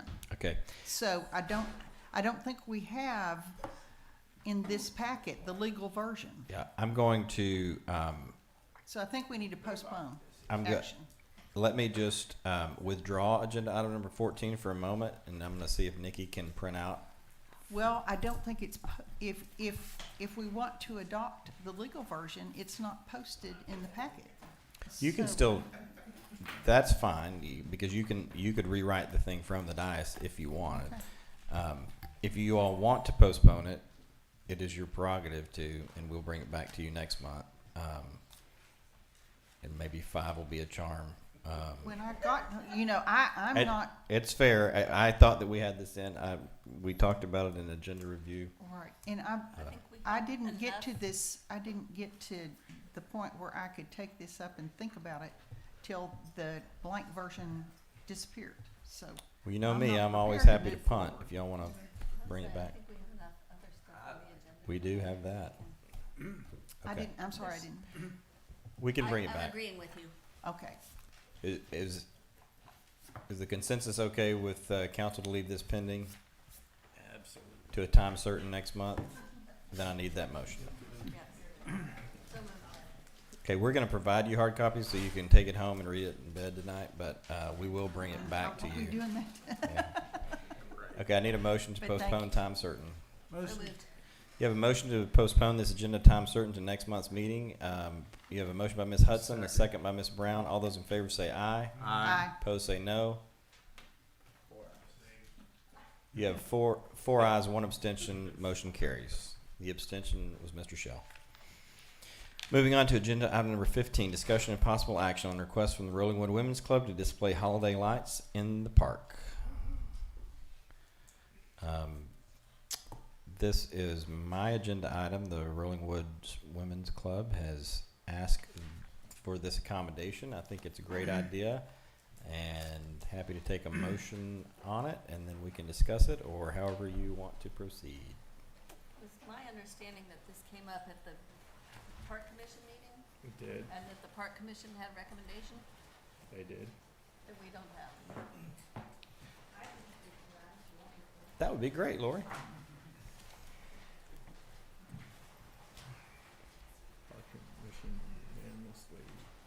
Laurie Mills, 2610 Rollingwood Drive, and a member of the Parks Commission. We did look at this yesterday, and we did approve it. It is fully funded by the Women's Club. Shine of Westlake is going to put up the lights. There's a, I don't know if it's in your packet, but there's a diagram of which trees they're going to, oh, then you come talk about it. Park Commission. Sure. Yeah, you can come up. Yeah, I was just doing it on part of the parks, but if you're here, you talk about That was a good preamble, though. Yeah. Hi, I'm You're Emily teed Nolan. up. I'm Emily Nolan. I live at 4812 Timberline Drive, and I'm actually here on behalf of Rachel Ties, who has put all this together, and she lives at 305 Vale. And as Lori was saying, this project's been approved by Parks and is fully funded by the Rollingwood Women's Club. But what we're trying to do is put together some tree lights in the park and then a tree lighting ceremony that we're hoping is going to be sort of an ongoing holiday tradition in Rollingwood. And we're just trying to create a simple and welcoming winter tree lighting event that brings neighbors together and, as I said, hopefully establishes an annual tradition. This would be the first year, and you know, it's sort of starting as a modest installation put to by around the field house and the upper playground, and so in doing that, and avoids any impact on the nearest homes on Rollingwood Drive. It would only be, the lights would only be on from 5 p.m. to 9 p.m. We're hoping to do it in conjunction with, install them with, hoping to do the ceremony on December 7th at 5 p.m. That's a Sunday. There would be 7 to 8 selected trees that would be lit by Shine. And the particular trees in question are the 3 large oak trees behind the field house, and then 4 to 5 that are in front of the field house between fields 1 and 2. They'll also highlight all of the beautiful new landscaping that's put in there. Shine is doing it, as Laurie said. They will link to the string lights that the city has put on the roof of the field house and string extension cords through the trees so as to minimize cords on the ground. And just one other issue is that they're going to put some tastefully displayed signage, just sort of highlight advertising their work in the garden bed near the 3 oaks by the field house, and then 1 near the trees by fields 1 and 2, but they're going to be very minimal, small signs. And as part of the specific event that we're hoping to do, it's going to be again, just sort of like a community-wide event around 5 o'clock on December 7th. It'll probably last for about an hour. There'll be hot chocolate and possibly cookies and snacks. We will advertise through our Rollingwood Women's Club contact list, as well as on the various community WhatsApp groups. The event is just intended to be family-friendly, casual, and easy for residents to come and enjoy. The lighting would stay up through December into early January, and then Shine would take the lights down, and then the lights would be property of Rollingwood Women's Club, and we would store those and then hopefully use them again next year if approved. Great presentation. Thanks. I think this is a great idea, council. And if there are any questions. I've always thought it was a good idea. I'm glad somebody's taking lead on it. I don't think we have a motion yet, do we? Happy to take a motion, and if you were so inclined to make a motion to approve it, I would also ask you to make a double barrel motion to approve the event that they're wanting, the lighting ceremony as well.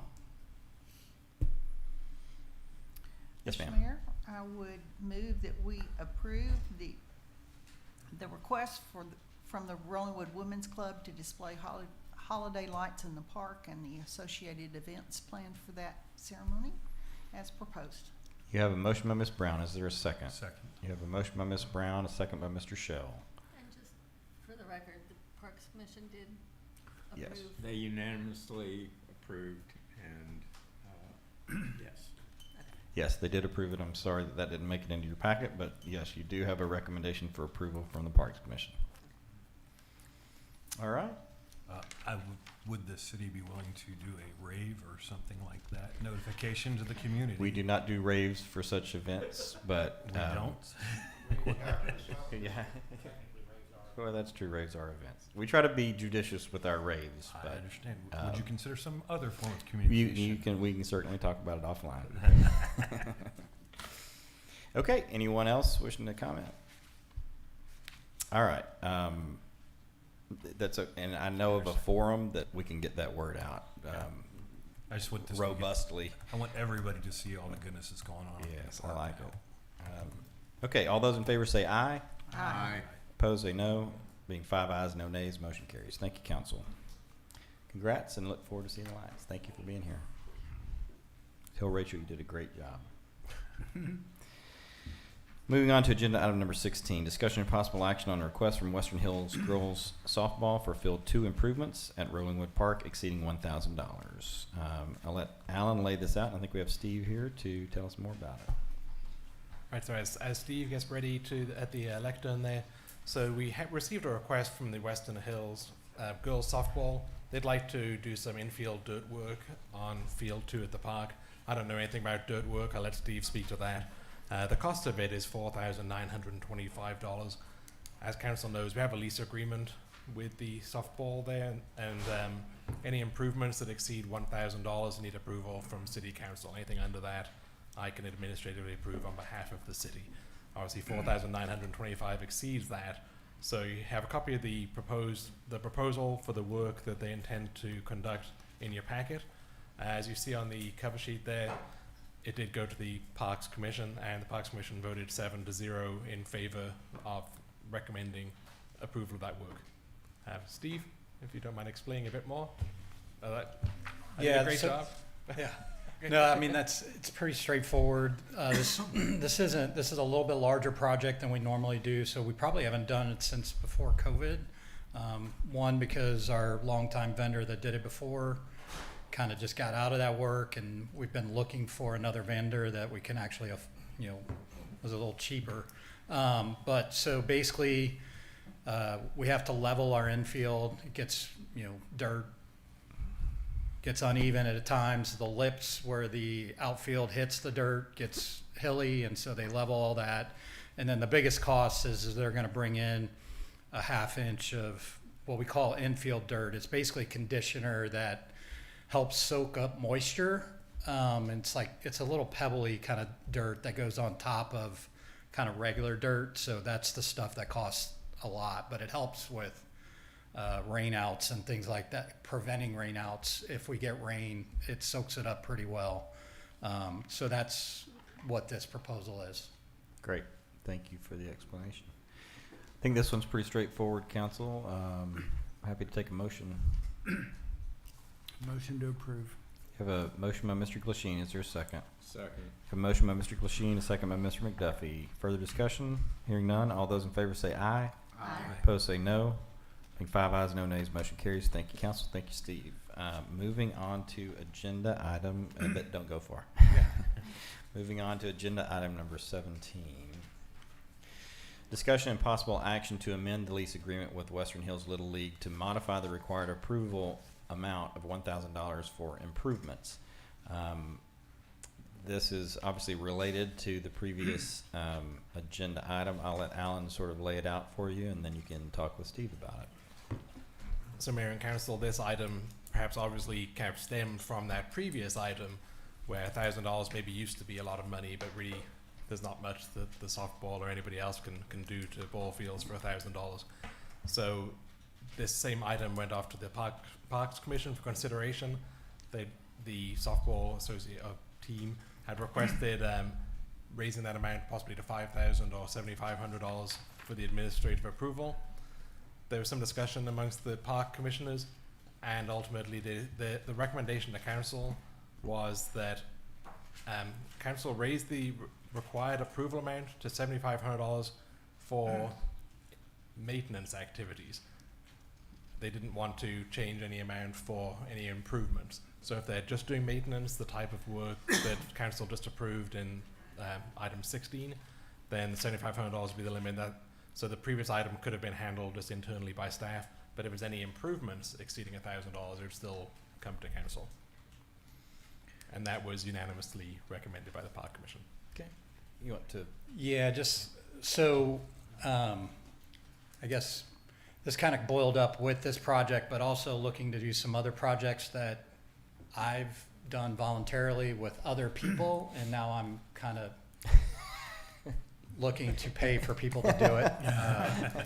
So I started looking into like things that I'd done and stuff, and it seemed like every bid I was getting was over $1,000, and I was like and this like the one that you just approved, something we don't do every year, but weeding, putting some other things in the dirt, like to fill in the right-handed batter's box because it gets dug out every season.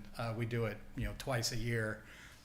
They were all over $1,000, and I was like, this is gonna take up your time and my time to come up here every time to get it approved. So when I was looking at the lease, it said, at first I thought it was only improvements, but then the way it reads, it says any repair or replacement over $1,000 has to get city council approval. So I wanted guidance from Park Commission, from city council, if there's a way we can amend this wording a little bit to either tell me what a repair and maintenance item is, and if we could have a different level, and what the improvement is. And I think Park Commission gave their feedback on that. It's just, the lease lumps them all together, I guess. And it's pretty specific, where the leases maintain the dirt, the fencing, the bleachers, the backstops, batting cages, and bases at our cost. That's not part of the lease cost. So there is going to be things we have to do, and I just didn't want to have to. I mean, I don't mind doing it. I just didn't want to have to come up here every time if it would save you guys time too. So, if Alan, and before Amber and Ashley and all that, so it was like just working with them.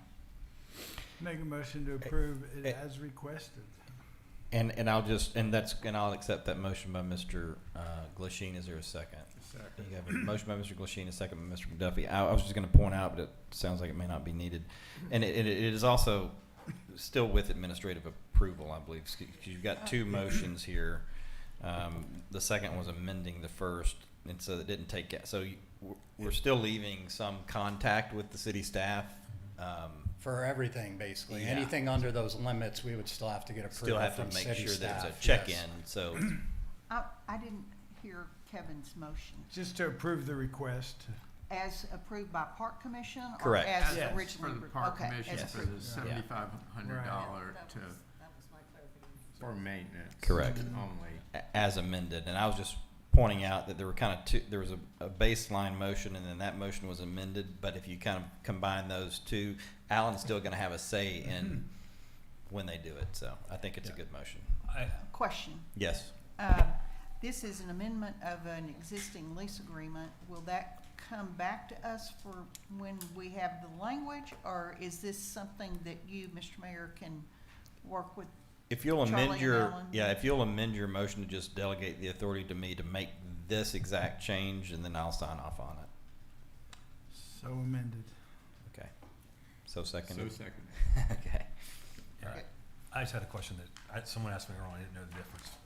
Since the first request was for the girls softball, this was from a Little League. Are these just effectively the same entities? No, so we are two separate nonprofit organizations because of the umbrella we're under. Softball's under a pony league, and Little League's actually under the Little League, so we can't be connected because of that.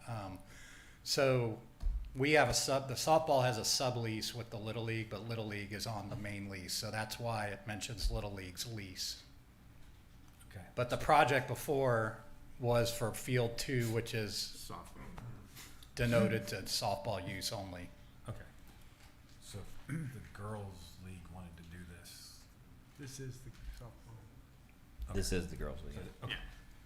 But And- when we amend our agreement, that'll take care of your sublease too. Correct. Right. Okay, because the 17 is about the Little League, and the previous one was the Approving a girls project softball. for softball to make on their field. That's where people are confused. Yeah. Right. Got it. And I'm confused, but And- I think I understand.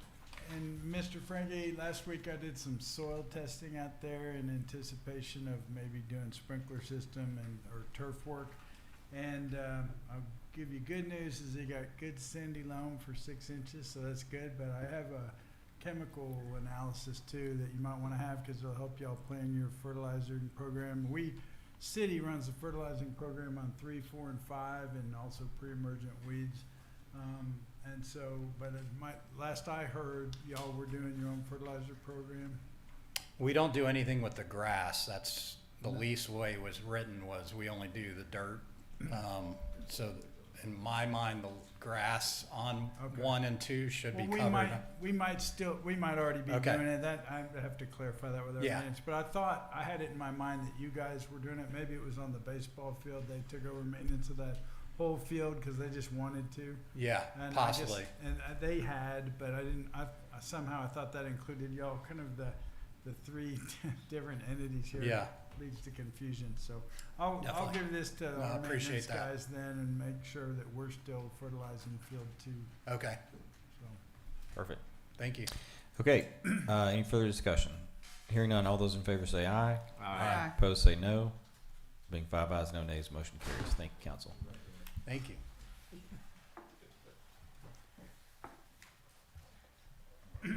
Okay, with that, we'll move on to agenda item number 18. Discussion and direction on the city's park master plan. This is technically not posted for action, but direction is perfectly acceptable. So this is Mr. Glasheen's agenda item. I'll recognize Mr. Glasheen. Thank you. And I have to say it was intentionally, not posted for action when I asked that it be put on the agenda because I really truly wanted it to be just a discussion item. I was helping you out with that when I pointed that out. I appreciate that.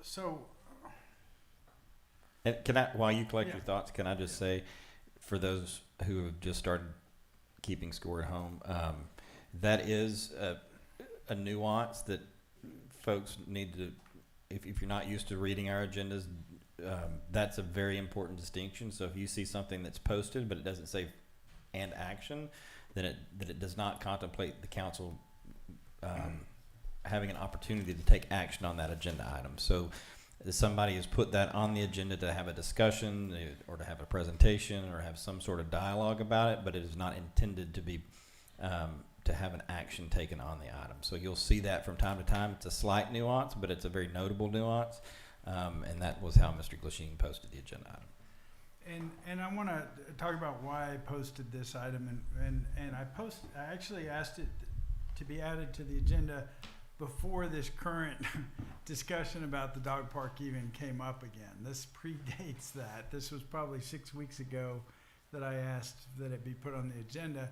And the reason I wanted it put on the agenda was because we've evolved in the way that we deal with park capital improvement plans in the city. We talked about that somewhat earlier. The Park Commission has taken a much more active role again in planning capital improvement projects in the park and in, sequencing projects.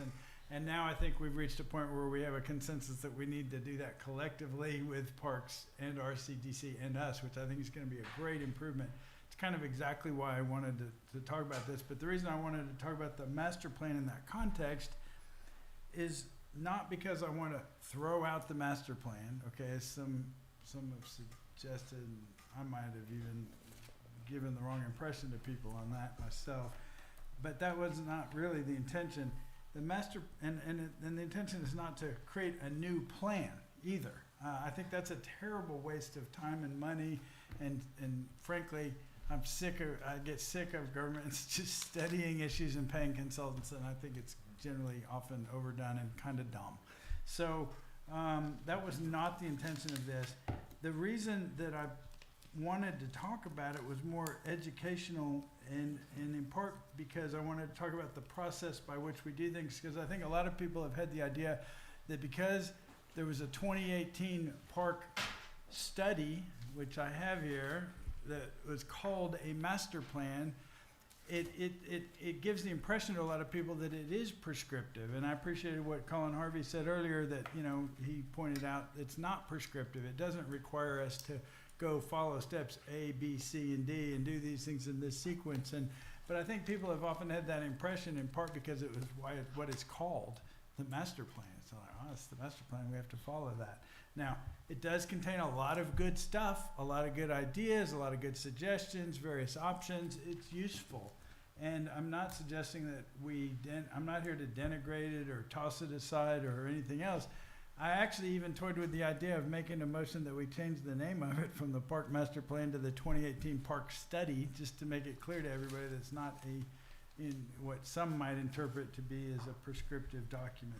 So that's what the whole purpose of the conversation was. And mostly the reason I wanted to do that was to highlight the Park Commission's role in the process that we have of doing park planning and making park improvements, and rather than to say, and in fact, we amended the Park Commission ordinance probably a year and a half or 2 years ago to make it more clear what their role was. And one of the things that was in the previous version of the Park Commission, the ordinance that creates the Park Commission, it used to say that one of their roles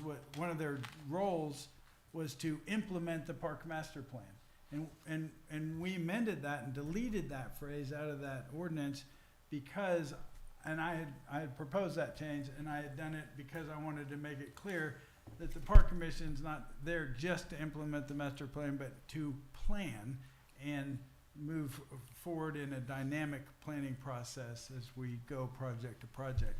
So anyway, that was the entire point of this being on the agenda. It really had nothing to do with dog park whatsoever. I will say that I know that the dog park issue has come up recently. It's engendered a lot of interest and enthusiasm and passions and such, which is great. I love to see people engaged, and I think it's been really great to have constructive conversations and discussions about it. I think a lot of good will come out of it, and I do think a solution will come out of it. But again, it's kind of ironic that this is not at council and people are here to talk about council, because the whole point of this was to make it clear that Park Commission is where this stuff belongs, and that's who has the first line of responsibility in dealing with these planning issues. And so this was not some backdoor way to come up with a different dog park issue or anything else, or to deal with it. It was just a coincidence that this has come up now. So I'm glad Park Commission's on it.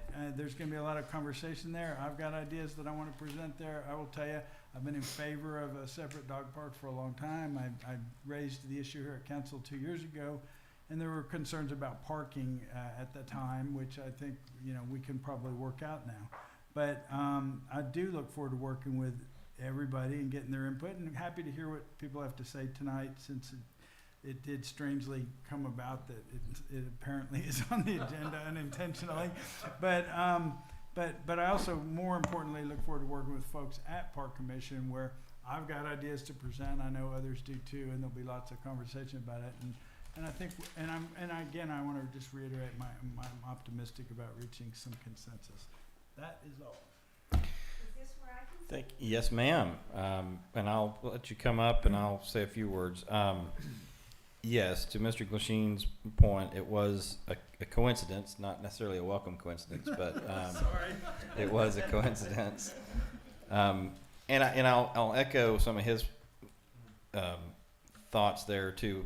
I was on council when we adopted this, and though I'm having a little bit of PTSD looking at it, there are some really good quality. There's some quality work here, and it's not just about the layout of the fields either. I mean, there were a lot of really good points that were made in this, even related to like ADA compliance and accessibility issues and a number of things. And I believe the discussion at the time when we adopted it was, to your point, it was not meant to be. It was meant to be a list of items that could be chosen from and followed or not followed, but it was clear at the time of adoption that anything and everything that would be pulled out of this plan to be implemented would be done.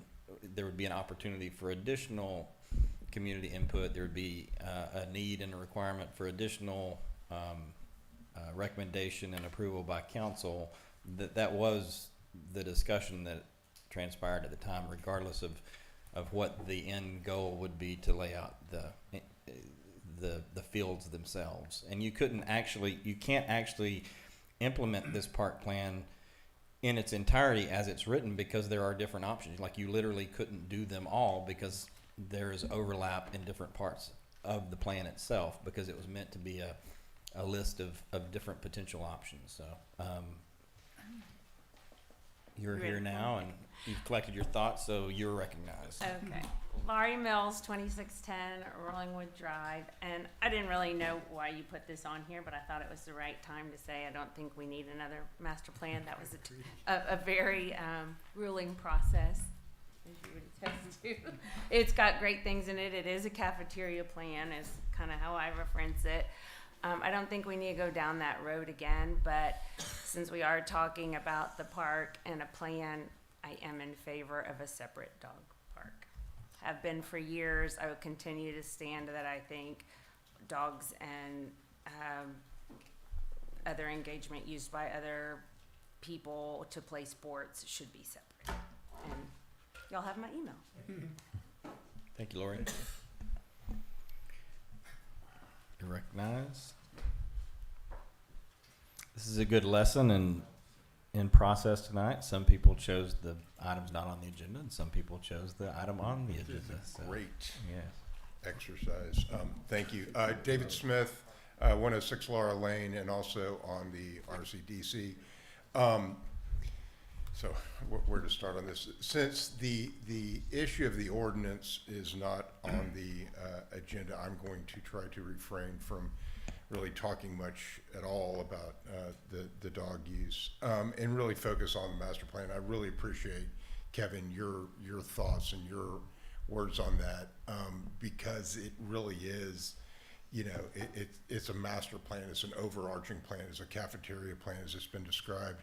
I want to talk about some of the reasons why, park master plans are referred to as park master plans.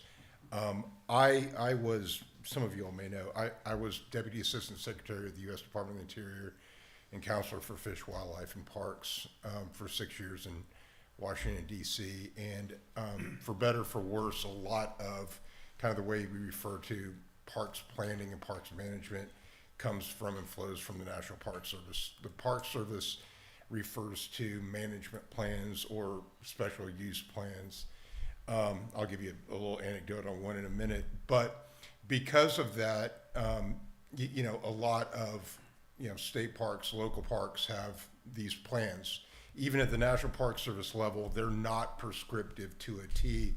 On the National Park Service level, you do have to go through through NEPA, the National Environmental Policy Act, which takes a long time, fully analyzes it, affects the human and natural environment. We don't have to do that as a local government. But one of the things that's nice about having a park master plan as opposed to calling it a park study, and I think we should be clear about what it is and what it isn't as a park master plan. But when you go to apply for either federal grants or state grants, one of the things that the feds, if it's Fed money, and even at the state level, is a lot of federal monies tied up in it. When they go to SCORE grants, there sometimes is a requirement that you have a park master plan that it comports with, or you'll get extra points for actually having a park master plan, and the project is a capital project that's part of the parks master plan. Having said that, that gets back to Kevin, one of the things that you were talking about, and that I want to touch on is, I think we need to be a little bit more, well, no. I really feel strongly that we need to be more deliberate in terms of working together because of the way that parks are planned, funded, and then approved in the city, and make sure there's not any disconnects. Because one of the things I was thinking about recently is when it comes to applying for grants, I mean, there's a suite of grants at the federal level, at the state level, and I don't know that we really have anyone as a city who's out there looking at them. And a lot of them are matching fund grants that we could use RCDC money and go apply for grants. I mean, there's Rivers and Trails programs, there's all kinds of local park programs. There is a bunch of programs out there that we could be looking at, taking advantage of, that we're not. And I think it's just that we don't really have staff. We don't have a parks department staff that's looking at this on a daily basis. So I think it's going to require a little bit of initiative and discussion on how to do that. I think it's doable. I think it's some low-hanging fruit. Backing up, my little anecdote that I want to share is I was Deputy Assistant Secretary from 2001 through 2006. One of my first exposures to off-leash dog use, and also the realization that I wasn't going to be working on things like Yosemite and Yellowstone, which I worked on the Yellowstone Winter Use Program for planned for 6 years, was when Golden Gate National Recreation Area, which is an urban park administered by the National Park Service, started having problems with off-leash dog use in the Golden Gate National Recreation Area. The Park Service first initial foray into it was to ban it under the park rules that either prohibit pets or only allow pets on leash. I think y'all can probably imagine what the reaction was. So the solution was to go about what's called a negotiated rulemaking to try to come up with a plan to manage dog use in Golden Gate National Park. The negotiated rulemaking under the Park Service criteria requires a moderator. You bring a moderator in, you have all the interested parties in the table. You have multiple day workshops, usually held at, the local Hyatt, but it usually required someone from the department, usually a Deputy Assistant Secretary like me, going in and sitting and being yelled at by dog walkers and environmentalists and ultimate Frisbee users. So this is, and so I spent a long time looking at park issues, park management issues, dog issues, off-leash dog issues, everything else. So I have been kind of through the fire, and so I think sometimes there's a tendency on my part, admittedly, to just say, well, this is the way it is, because I've dealt with this before. And so one of the things I've tried to do on this issue is take really a step back, because one of the things I've noticed is a lot of the rhetoric's risen, a lot of the passion's risen. I sense the tension, I sense the division in town, and really and truly, I mean, it's gotten to where some people that I genuinely enjoy and genuinely like being around, it makes, discussions hard, and I don't want it to be that way. And so one of the things I've tried to do is double back on and really say, rather than just saying, well, this is the way it is because I know it is, I've been really trying to, roll up my sleeves, do my best Leslie Knope interpretation, and dig into the data and get resources to share with council, share with the Parks Commission, whether it's scientific studies on zoological diseases, parasites, and feces. I spared you guys the report I have regarding nitrogen and nitrogen loading in and soils due to dog urine You may or may not get that later. But I also want to have some resources in terms that we can use in terms of proper park management, park planning, looking at particularly dog parks.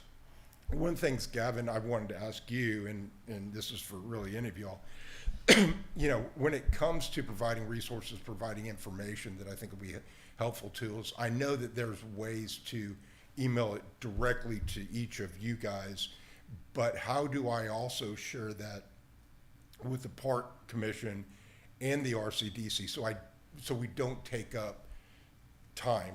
Because a lot of it is, you know, kind of as we roll up our sleeves and look at a lot of this together.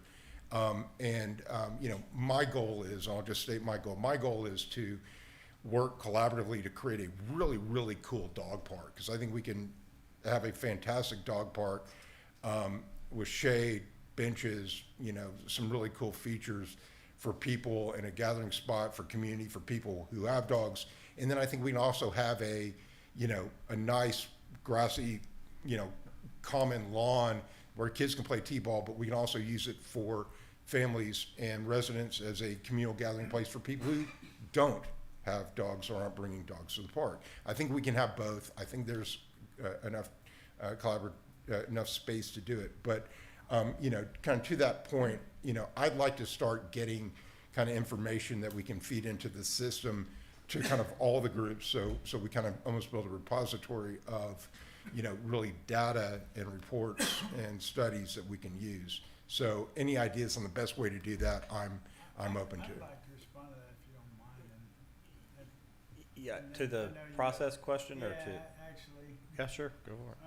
And I want to shortcut it a little bit, I think, hopefully, is what I'm trying to do, is because I don't really think we need to have a bunch of data and a bunch of opinions submitted and a bunch of debate about whether we should have a separate dog park, okay? I think we should proceed with a cooperative group led by the Parks Commission, but involve the RCDC and council as a working group to talk about how we might come to consensus on what that separate dog park would look like. That's what I think we should talk about. So we don't need volumes of data about dog urine or dog feces, or have to put in a children's cemetery in the back of the park for all the kids who are going to die from worms. We don't need to do all that, I don't think. Yeah. I think we should get together, and if we need to get council at some point to express some support for that notion, you know, I think that's a process that like we can get at our next council meeting, but I think we can move past that pretty fast. Well, but maybe, except I feel like the information, we're getting information for healthcare professionals. I've submitted at least 4 different data about the parasites present in dog feces that are persistent in soil and in environment. And I still, when I raise it, get poo-pooed.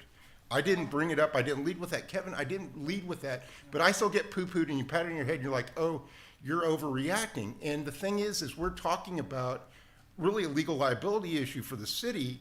And you know, so long as people are shaking their heads, you know, I also submitted a study, you know, really demonstrating, doing studies of the fact that a lot of off-leash dog users underestimate really the impacts to their own dogs as well as humans, and advising, it's in a veterinary medicine journal, advising veterinary medicine professionals to advise their clients on the real risks. And so the thing is, you know, when I'm getting poo-pooed, because I've actually submitted data, I've submitted peer-reviewed articles, we've had medical professionals talk, but you know, from the other side, from the, everyone can get along, all I get is, hey, this is the way we feel, but no one gives any empirical data, so I feel like I'm having to push a rock uphill. We can move past that, and I think that maybe at our next council meeting, we can get an expression of support for council for the idea that we're going to move forward with getting, not talking about whether we should have a separate dog park, but about what it should look like. I'd love to get to that point because I'd like to move past it. We give us a chance. That's all I'm asking is before we have to do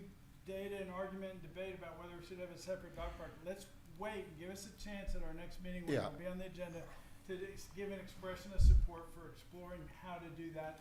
And because I want to move. That's the thing is I want to move past it a bit. Yeah, so that's what I'm saying. I think so. Regardless of the merits of either side of that discussion, the technical answer to your question is we don't have a great so they all have, and I have city emails.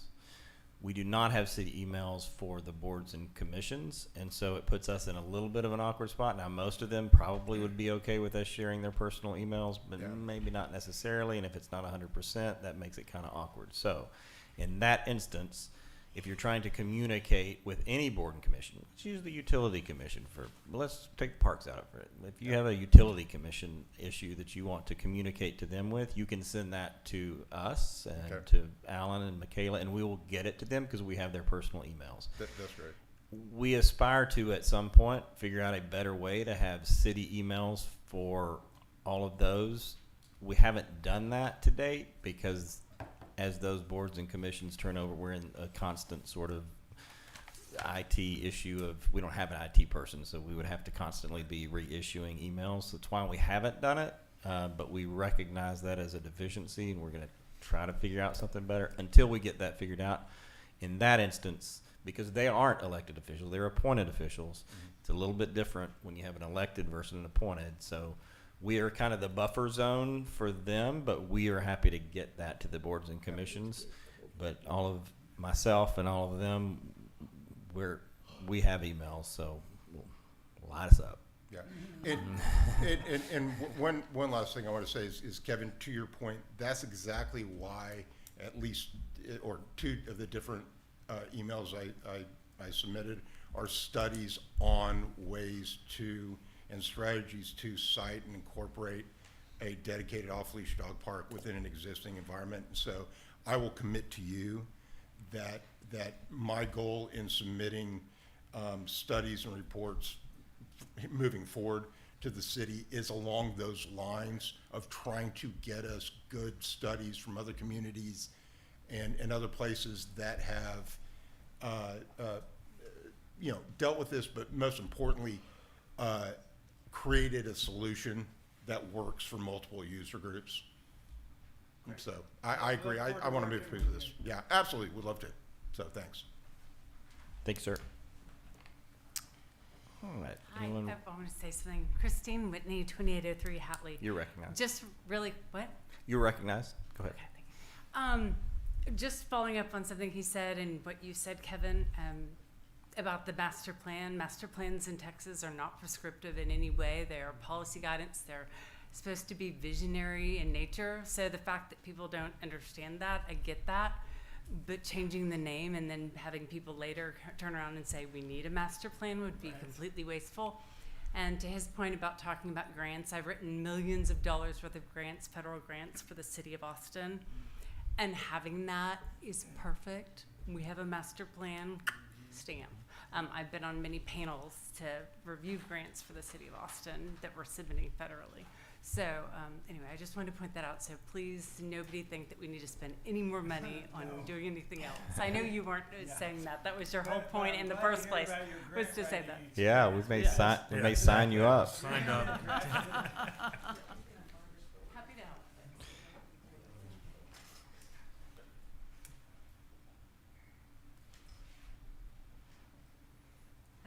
Amy Patillo, 3 Rockaway Cove. So I actually wasn't planning on saying anything tonight.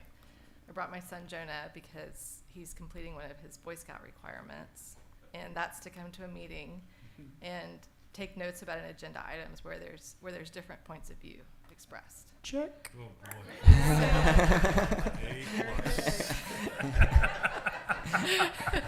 But I'm here, and it did occur to me. I told you I would offer an alternate view if you needed one. Yeah, well, yes, and the mayor did offer that if we got here and y'all were already at the point of the agenda where there was no disagreement, he was willing to actually just say something that would provide an alternate point of view, because that's how much he cares about our community and the experience. We do, yeah.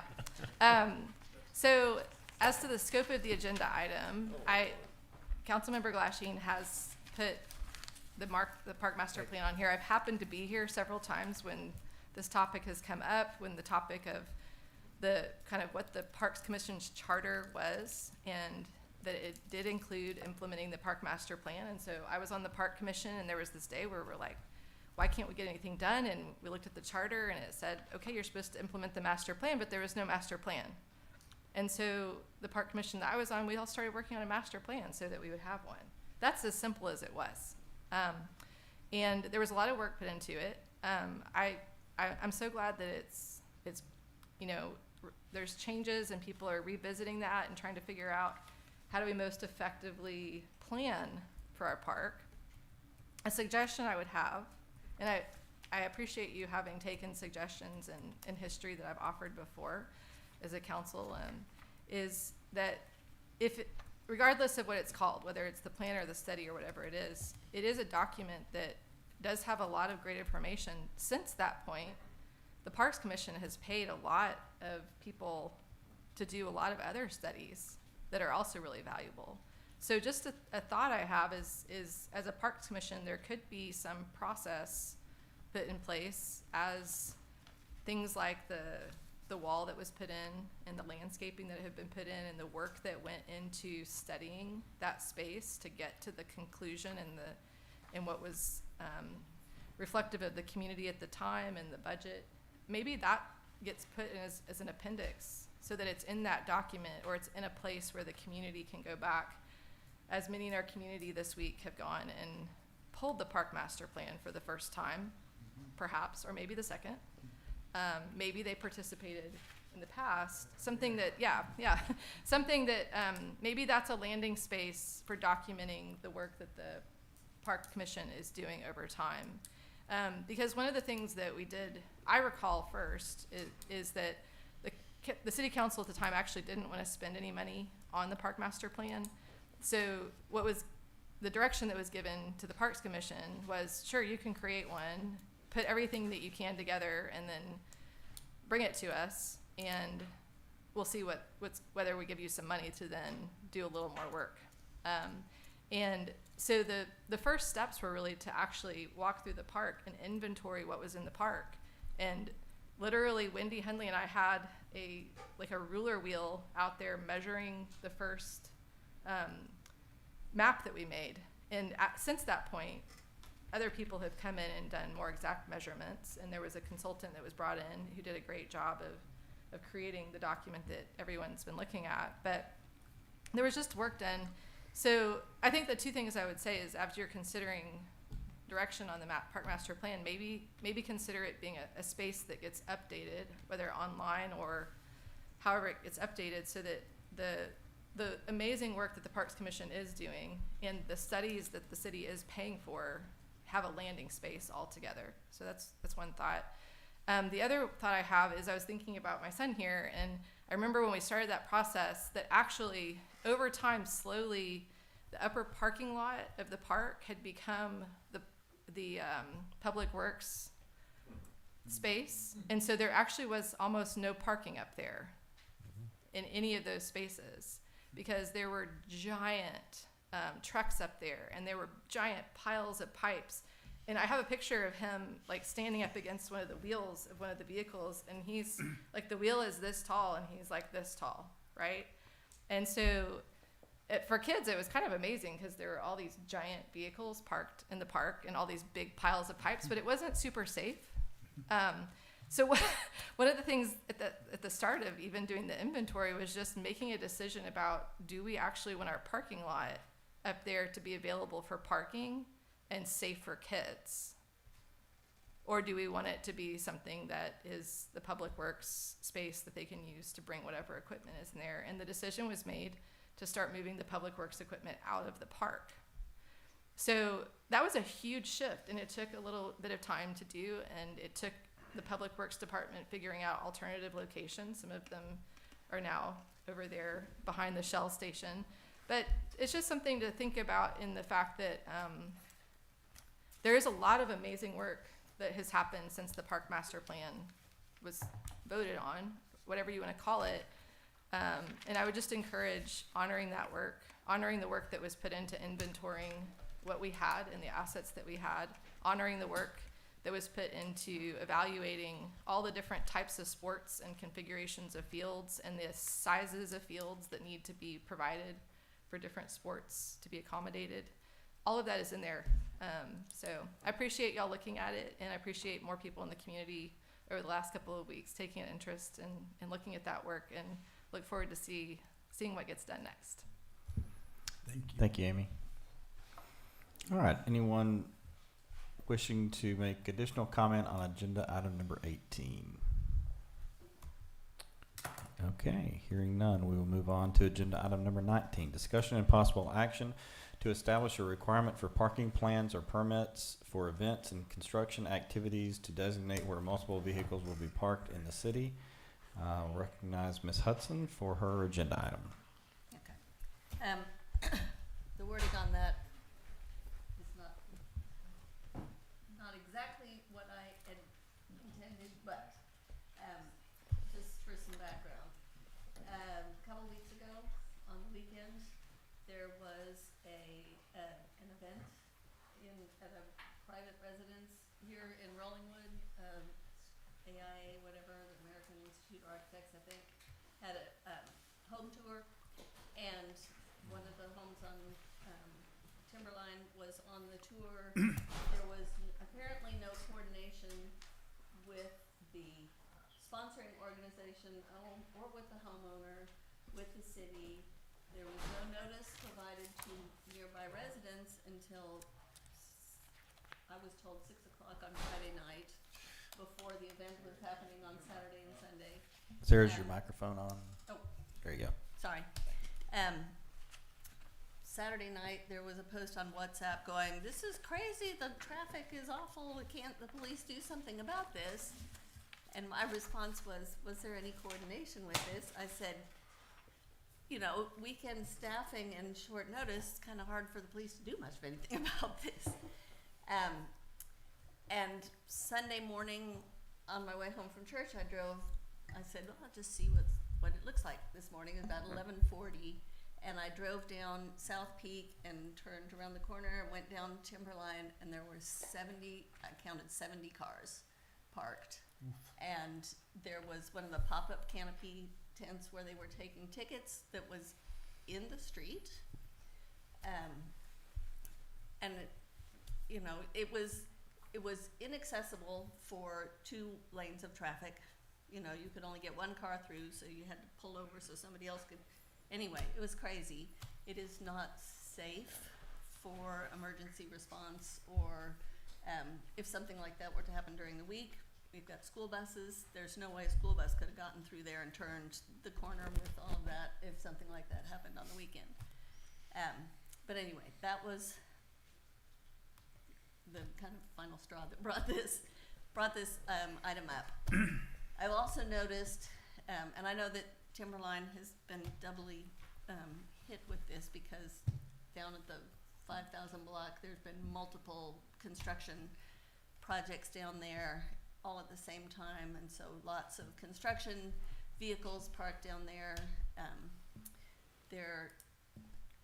We're getting ready to have some more down on Wallace.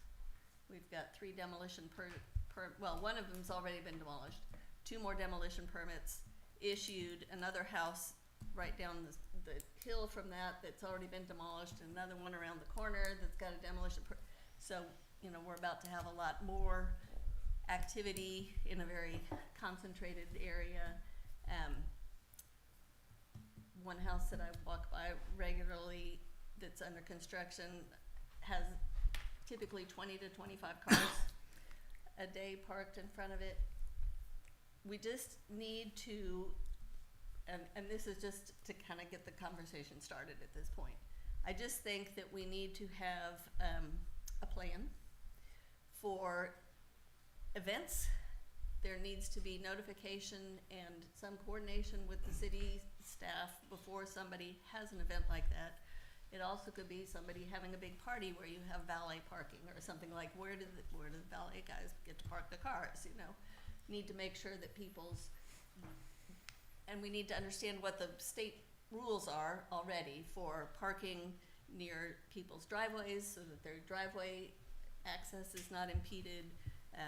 Are there restrictions on how close to a corner you can park, how close to a stop sign you can park, to a fire hydrant, to a mailbox, to all of the things, so that we have the opportunity. Without a permit system in place, there is no opportunity for us to provide that information to people up front and say, here's the rules, this is what needs to be done, and if you don't do that, police is gonna be enforcing, you know, cars, in addition to the 70 cars, they were not all parked in the right direction, which means that people were pulling in, going across, and then coming out and across with limited visibility. And anyway, there's just a lot going on, and when we have kids on e-bikes and everything else going on, I think we just need to have a system in place to make sure that we are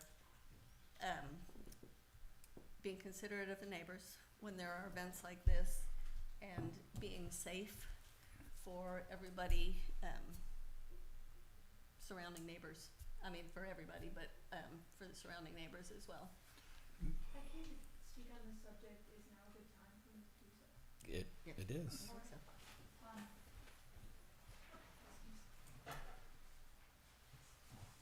I say it is. Give me 1 second. Council, any other comments?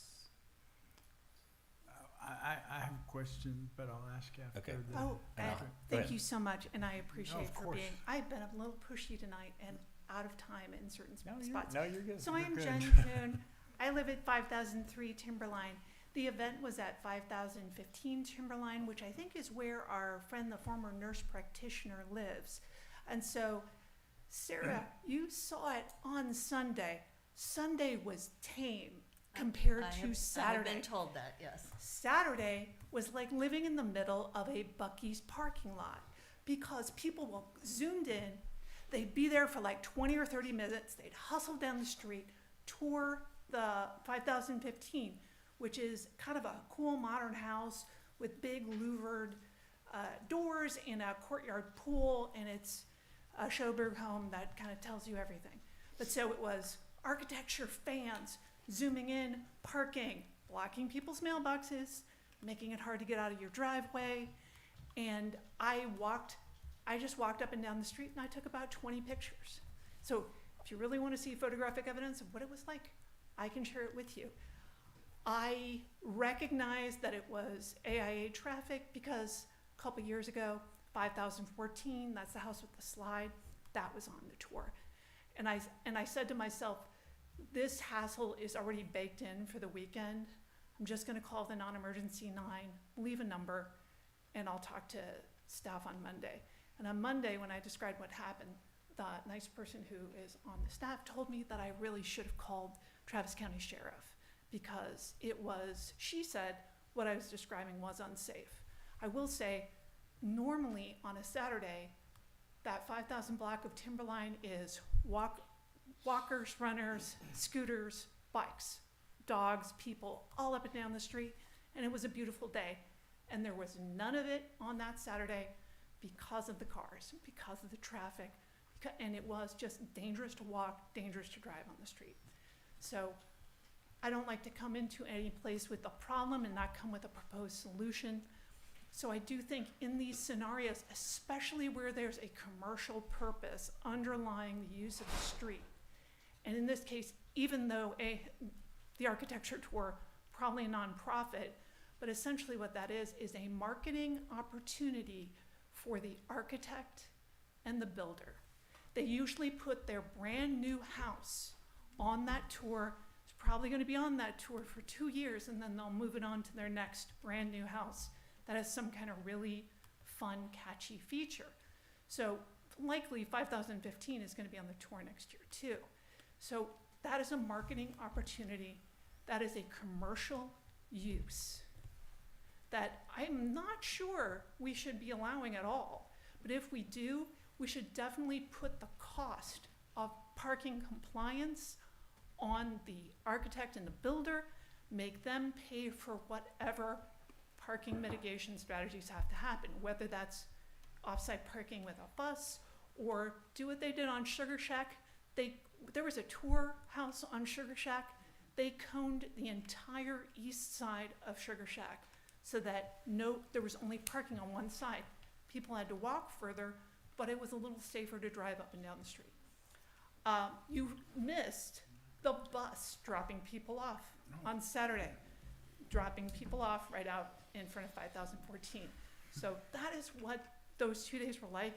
And honestly, after ACL, I'm really just tired of all the churn in the neighborhood, and I think it actually bothered me more because I was so tired of ACL. So I really that, but this is a burden that we should push to the commercial parties who are benefiting from the parking. So that is the contractors in the case of construction and the builders, architects in the case of the tour. Thank you so much for listening to my TED Talk. Thank you. Could you repeat, I missed it, who told you to call the sheriff? It was somebody on the staff. Oh, no, it wasn't the sheriff. It was the number that they tell you to call when you call the non-emergency line, that if you have an emergency, you call dispatch. Okay. I apologize. That's I all right. I just misspoke. wanted clarification. Thank It was the dispatch, and that in that scenario, the dispatch would be able to send out a police officer. I actually had thought that we didn't have weekend Rollingwood police. We do. No, Oh, we do. Okay, that was We my do. Yeah, and I actually think well, I'll let you finish. that was my mistake in No, you're good. understanding that. So. Thank you.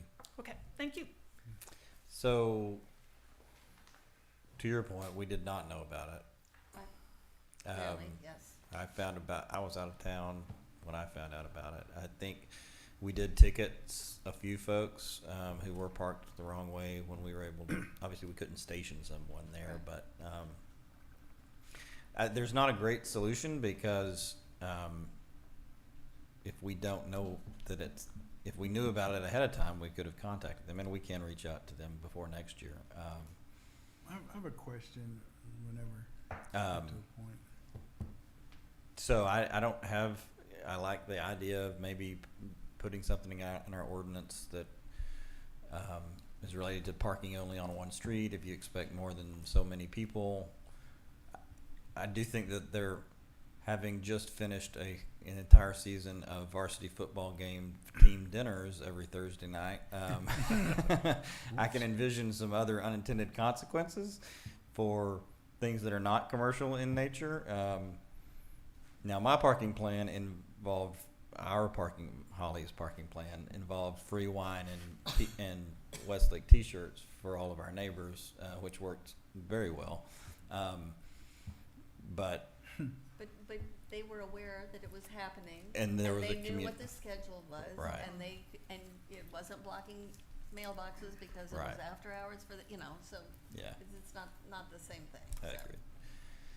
So we can look at it and figure out if there's a way to certainly. I mean, and there, several weeks before that, there was the other realtor event that involved watching the fire department engage in various training exercises.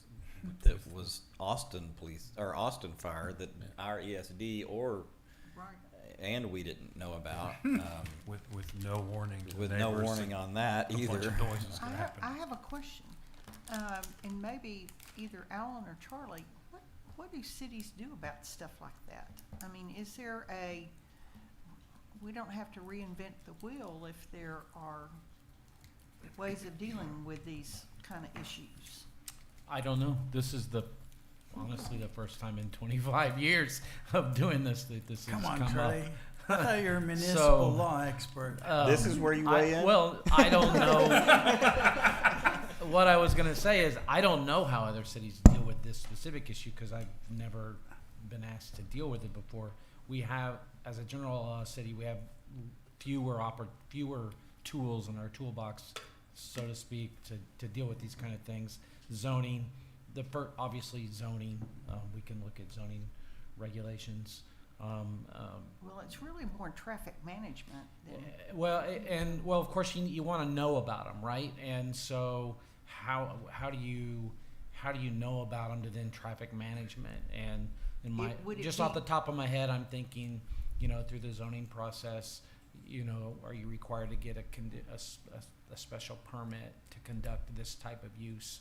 And then that way we have knowledge, and then that way it requires a traffic plan, right? And so I'm just sort of thinking off the top of my head. Well, I'm really just asking. I know our current ordinance.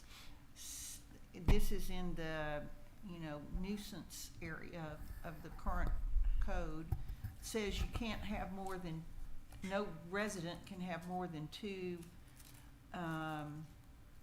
flea markets, estate sales a year. I was like, You I've know, never for been that to a flea reason, market. estate sales, yes. Yeah.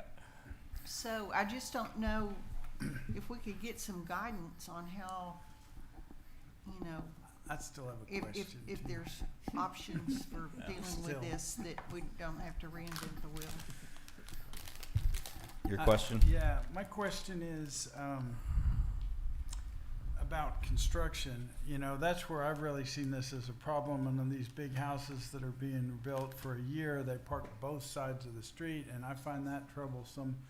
And, you know, when you talked about these other commercial events, about the solution that you like of only parking on one side of the street, I think that's a smart solution that would work well for the construction activity as well, where, you know, you could just say you have to park on the side of the street that your house is on, you know, and leave the other side clear.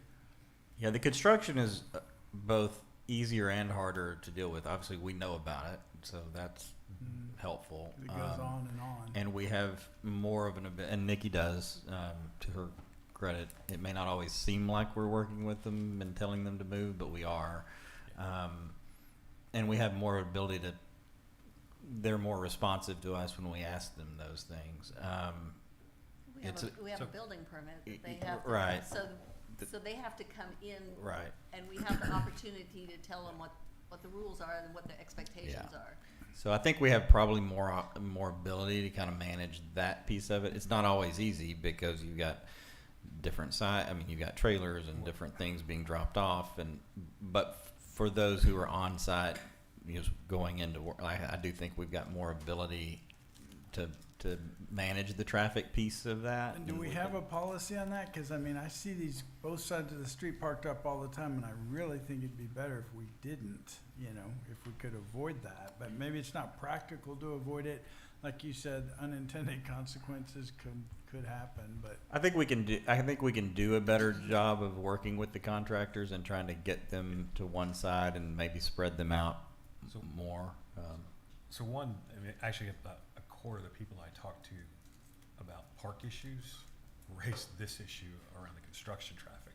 They were frankly more angry about that than the park when we really talked to them about it. Is your mic on? I don't know. Okay. It's green, You're good. Yeah, it is on. I don't know if You gotta Okay, make it here you go. closer. I think our gain settings are off. We're working on Okay, it. so- Yeah, we agree. I think we need to separate the events from the construction, clearly.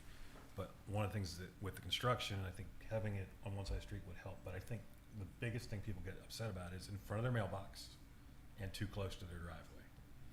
Now, I don't know if that leaves you much room to park anywhere else, but that would alleviate some of this. Clearly on some of our smaller roads, maybe traffic on both sides of the problem, but Yeah. they're two different issues. Agreed. You're recognized. Jeff Marks, 2516 Timberline Drive. So I just plugged this into Grok because I know folks were thinking about this a bit. So the first thing that it recommends is mandate advance notice for large gatherings. So update local ordinances to require organizers of events expecting 50 plus vehicles or attendees to submit a permit application at least 14 to 30 days in advance via online portal. Second thing, I didn't know you can do this. You can partner with social media platforms, collaborate with apps like Facebook or X to flag and require verification for local events. For instance, integrate automated alerts to City Hall where keywords like Rollingwood Car Show or Architectural Cruise appear in public posts. Controversial one for you guys. Leverage technology. Install low-cost traffic cameras or license plate readers at key entry points.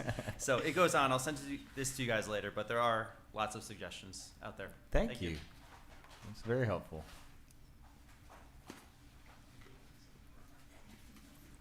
Hey, you mentioned Grok to me the other day. Is that ChatGPT by another name? It's Google's version. It's Elon Musk. Okay, got it. Well, apparently everybody knows but me. Okay. All right. Do we have Chief? Sir, you wanting to? You could have looked. You could have done that. Thing that we also, I think, have to look at is that when we do put it, where do we expect the vehicles to go? Right. Right. is, and I don't, that'd just be the question. I mean, I agree, maybe limiting it on one side of the street, but where do we want them to go? Therein lies the problem. But Westlake Hill. Yeah. I think part of it also is just an educational Yeah. component to residents. So, I mean, if we have a means to communicate with the contractors because they have to have a building permit.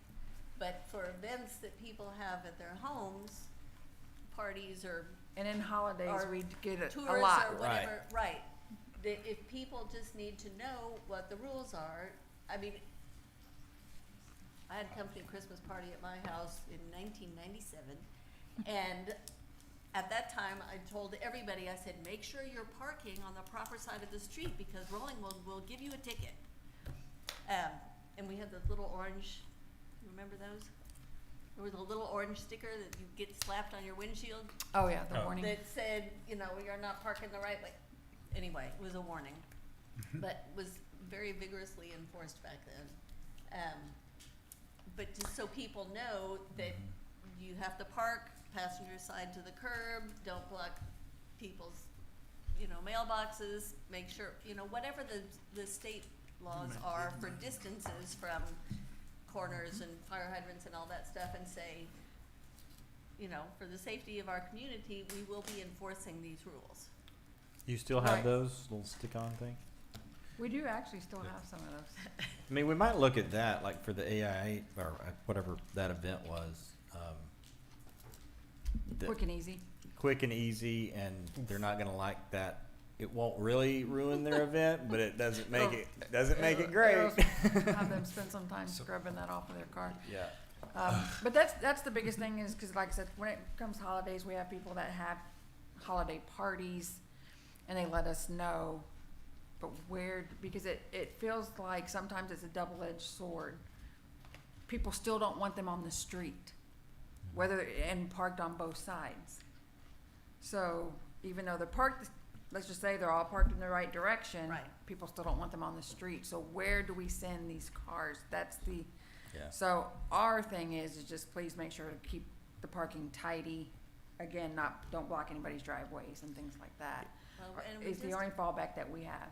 also need to make sure that we have, you know, we're not restricting access for school buses or emergency response vehicles because, Right. you know, we need to be able to get those through our streets. Right. So, Chief, can you, I know this is gonna come up with some people tomorrow are gonna call me about this. I don't know, for that event that happened, that we were just talking about with the home tour, did the officer come across it, or did dispatch send you over there? How did you remember, or do you know? No, that one he was notified on.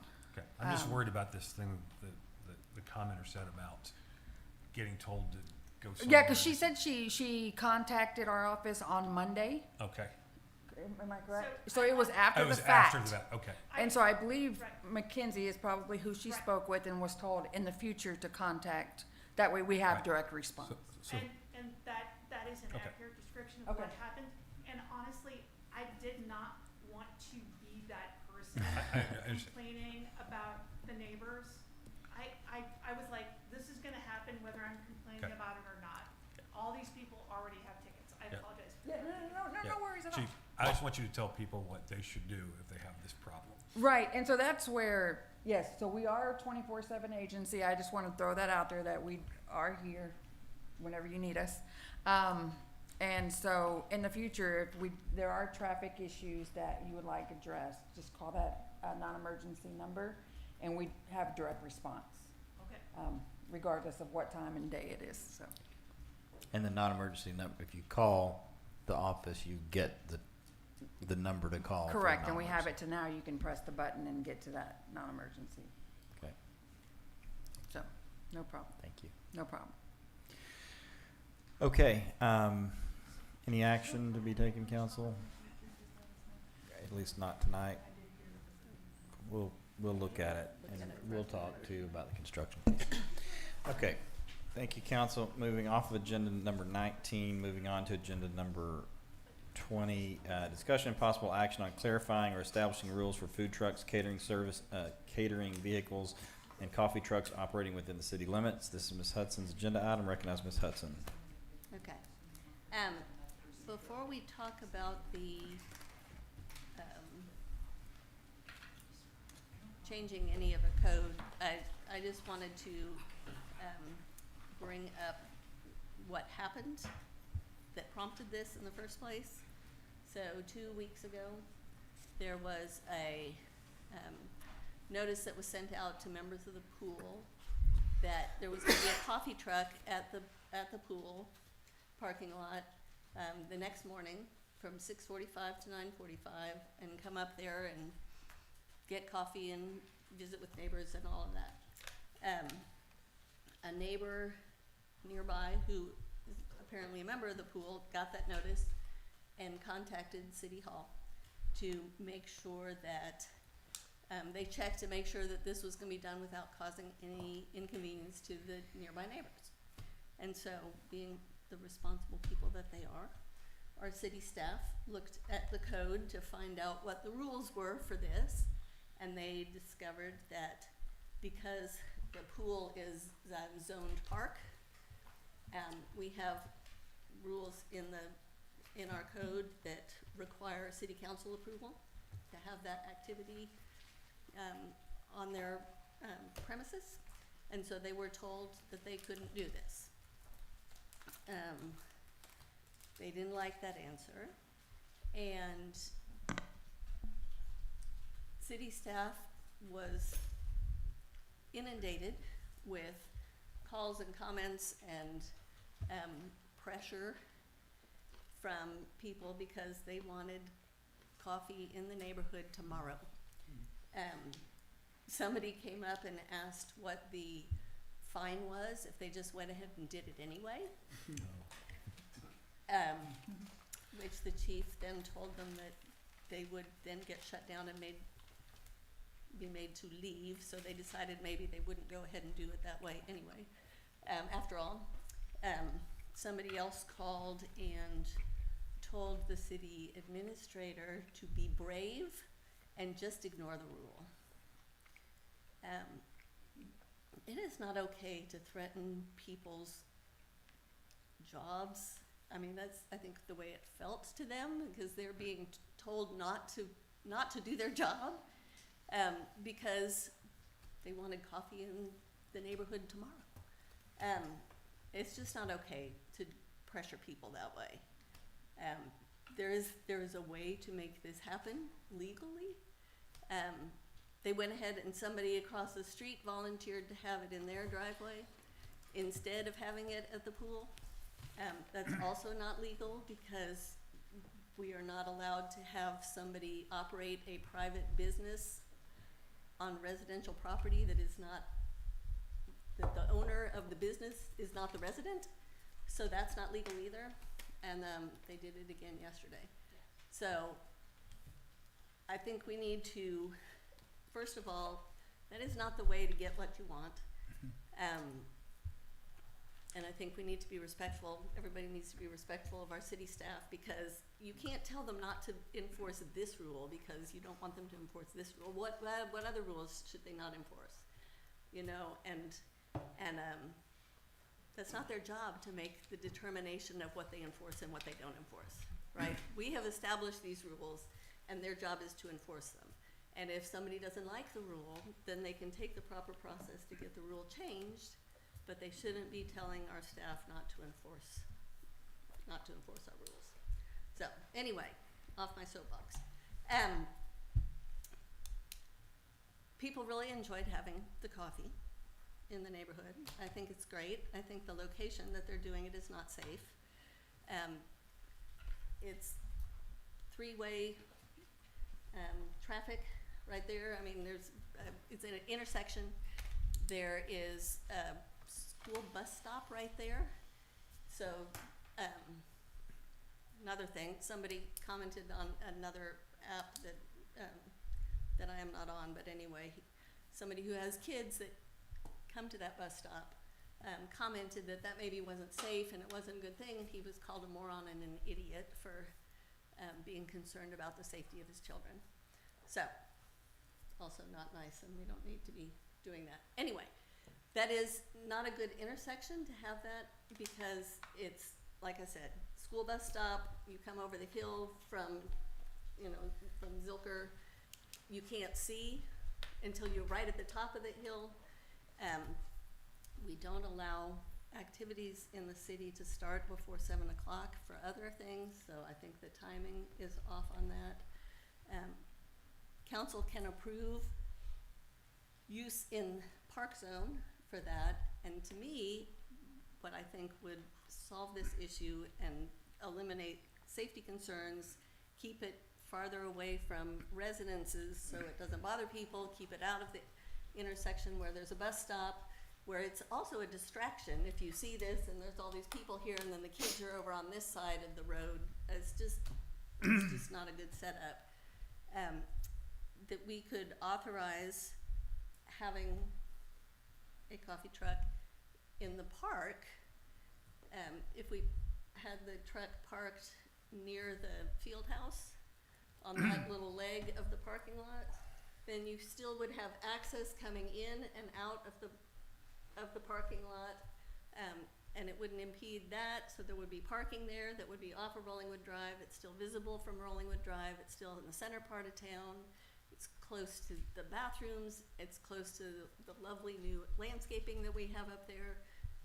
There's picnic tables, so it would be a great place to have it, but I think that would be a better option, so that people could get coffee in the neighborhood on some set frequency. I mean, I think we should establish how often it could be done, and if it's on city property, then we would be made aware of when that happened. But anyway, that is just what I would like for us to address. And somebody had commented when we were talking about this that we didn't have any rules for food trucks or catering vehicles. I don't know if we need to do that. To me, it's not quite the same. It's like the ice cream truck, I mean, I don't think anybody's worried about the ice cream truck, but there are rules on health certificates and proper licensing for food vendors, and who gets the sales tax. I don't know if there's anything that we need to address for how sales tax is collected on something like that, but anyway. Just a couple of clarifying comments on behalf of staff, and y'all can weigh in. So to your point, in the time that I walked into a meeting for my paying job, to the time I walked out of the same meeting, this had spun out of control, and I didn't know about it walking into the meeting, and then it was already way past reeling it in by the time I found out about it. So, but what I understand to be the case, there was contact to staff to do what Sarah mentioned, is to monitor this. I think the chief and Alan had begun their process of reaching out to really just information gather. If you want to hop up, That's like correct. there was nothing. No one had told anyone to not. It was just to create dialogue and kind of see what was going on, and the immediate reaction was to pull the event and find an alternative location. Like I said, it got to a point we couldn't reel it in. I didn't realize, I had been out of the office for the last couple of days and didn't realize there was one yesterday, but I had also sent up a follow-up conversation requesting that it goes back to the WAC, just so we can get it off. Yeah, we would rather it be in the WAC parking lot, right, to be clear. And a couple of additional points.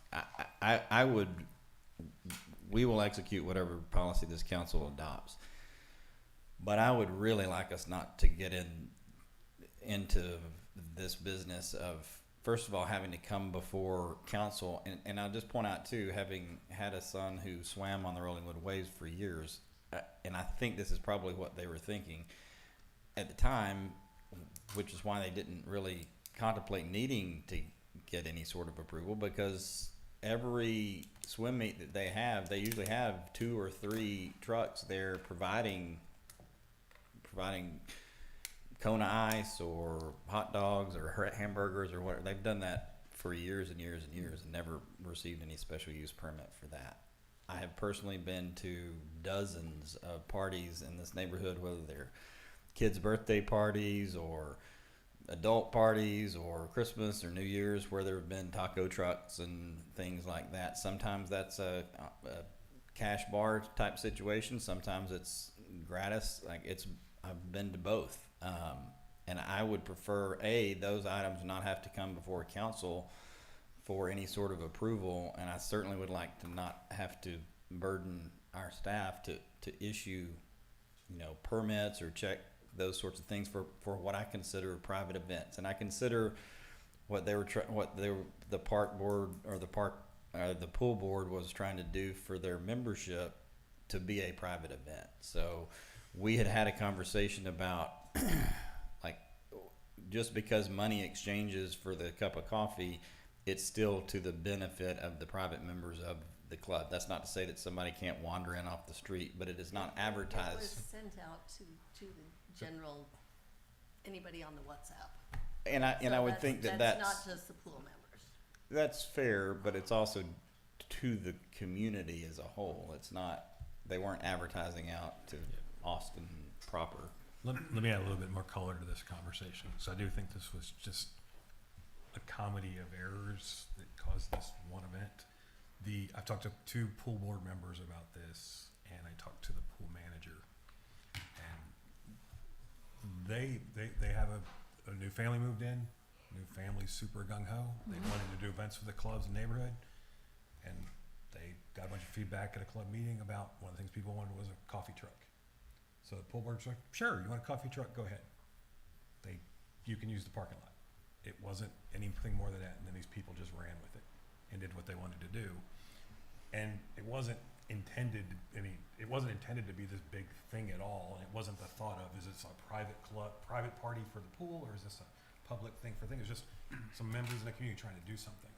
And so what I think is a better solution for this sort of thing is if this would have been an administrative task that Alan could have signed off on within the guardrails and said, is this happening during the club when the club's actually opened, and the club is going to take responsibility, and if it spills out over into the street, then we deal with it like we dealt with every other problem. Then we could have got them a permit quickly, they could have done what they wanted to do, everybody would have been happy, and we go about our day. So I think a solution here is let's make it easy for them if they want to do that. Right. Isn't that what our code does today? Well, right now, you have to, if it is a concession stand, a special event, or special use permitted upon approval of the city council, those things have to come to council for approval. And so Where are you reading from? 107-237 special uses park zoning district. That's zoning, but we have another section of the code that just deals with getting a permit for a food truck. That's what I'm not understanding. That's not in the packet, though. Yeah, it is. The solicitors, peddlers, and Yes, itinerant merchants? yes. This has been on the books since 1987. There was a lot of comment about, this council's gone overboard on regulation. We're just, we have a permit requirement that's been on the books since 1987. If you've got a food truck, ask for a permit. According to Alan, may I finish? Yes. According to Alan and the application is, they want to check and make sure you've got your health permit, that the people operating it have no child molestation violations, and it's granted in 3 days. I mean, I'm not, if we actually look at what our code does, are we okay? Do we need to change something? I'm not understanding. If people understand, you can do this at the pool if you get a permit. It's a 3-day, we're just. But would you apply that to birthday parties and? I think that is I think there's, the vendor is responsible in that situation for showing the city that they've got the proper permit, not the resident.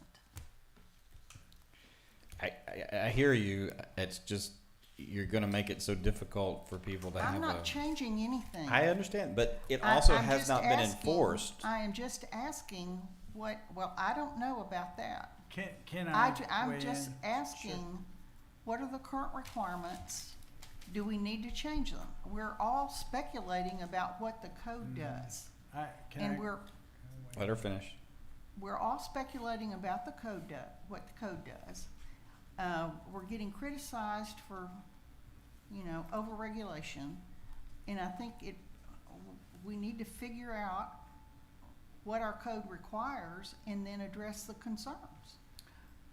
I can take the time and read this, but I'd really like either our legal counsel or our staff to tell us, and then we know and make a recommendation on what to do.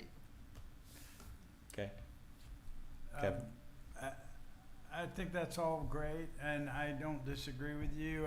I've read the statute since you guys pointed out to me, and it threw me a little bit in the packet that it was about peddlers and insurance merchants. It sounds like some medieval. A reference to peddlers lets you know how old the code It has is. been around for a while. And jugglers and traveling circuses and such, but Don't forget the flea market. and the flea markets, but it does apply to basically mobile food trucks. Okay, so it's on the books, but I want to also say that I respectfully disagree with Councilmember Hudson's idea that we, rules are rules and we have to just enforce every rule, and city staff is not expected or allowed to make judgments about which rules to enforce.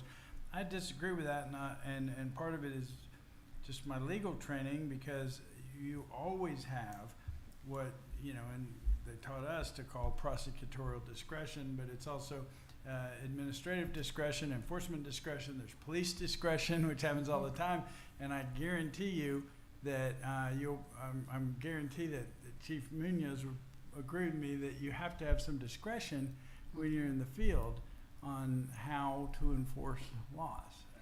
It's helpful. Right. And so what I'm saying is that I understand what the mayor's saying about, do we want to really apply this to ice cream trucks? I say no, we don't. Do we want to really hassle the coffee truck people right now?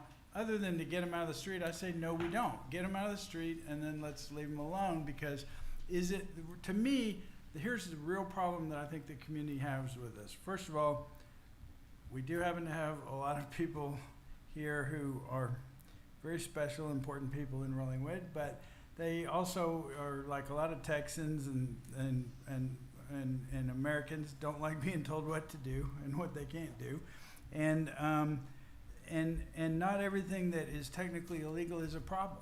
And so if we can keep them off the street, put them in the WAC parking lot, or I love this Councilmember Hudson's suggestion of giving them a designated spot in the park area over there. I thought that was a great idea. But otherwise, do it on a friendly, informal basis and not try to bust everybody for not having a permit that isn't a problem. So this was not about trying to bust anybody. What? This was about trying to take something that people wanted and that they were enjoying and see what we needed to do to change our code, if we needed to make it legal.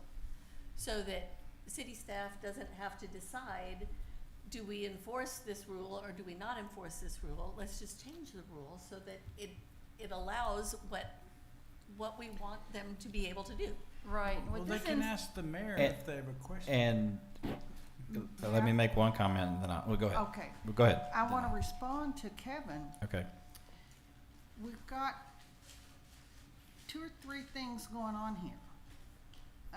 We have a regulation that applies to a ice cream truck, and a private business that wants to, send any kind of food truck through our streets can use our streets, but they just have to get a permit.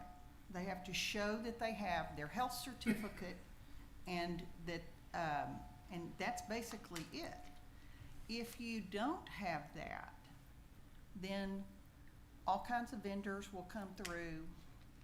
Do you want lots of food trucks coming through without showing their health department permit? That's one question. The other question is, do you want residents to be able to have a food truck in their driveway? I don't think we prohibit that if you get a permit today. Do you want to prohibit that? Well, I think it's already prohibited. Let me finish. And then the third question is, do we want to have a process where we define outside of this existing statute an exception that allows a coffee truck in the park or at the pool? You can't, we're mixing apples and oranges here. And I don't really think you want food vendors through the neighborhood that haven't shown us that they have a health certificate and are operating in accordance with state law. That's the, if you do, maybe people do. I think it will become a problem, but. Yeah, I do. I think we can't just have these generalities without actually dealing with what our code does today. I think that is a fair point. I think this code has been on the book since '87, and I do not believe that it has ever been enforced, or maybe it was in '87. That was way before my time. I can remember complaints about people saying, we've got these vendors coming through, and we shouldn't. But what I was going to say that's is, been years ago. But I think that I think you're right. There are different things. First of all, I think to Kevin's point, the pool / park, having a vendor or a taco truck or a coffee truck in that space, easily fixed. And I think that it could be done with a simple permit that is easily issued. Check. I think. And I would agree.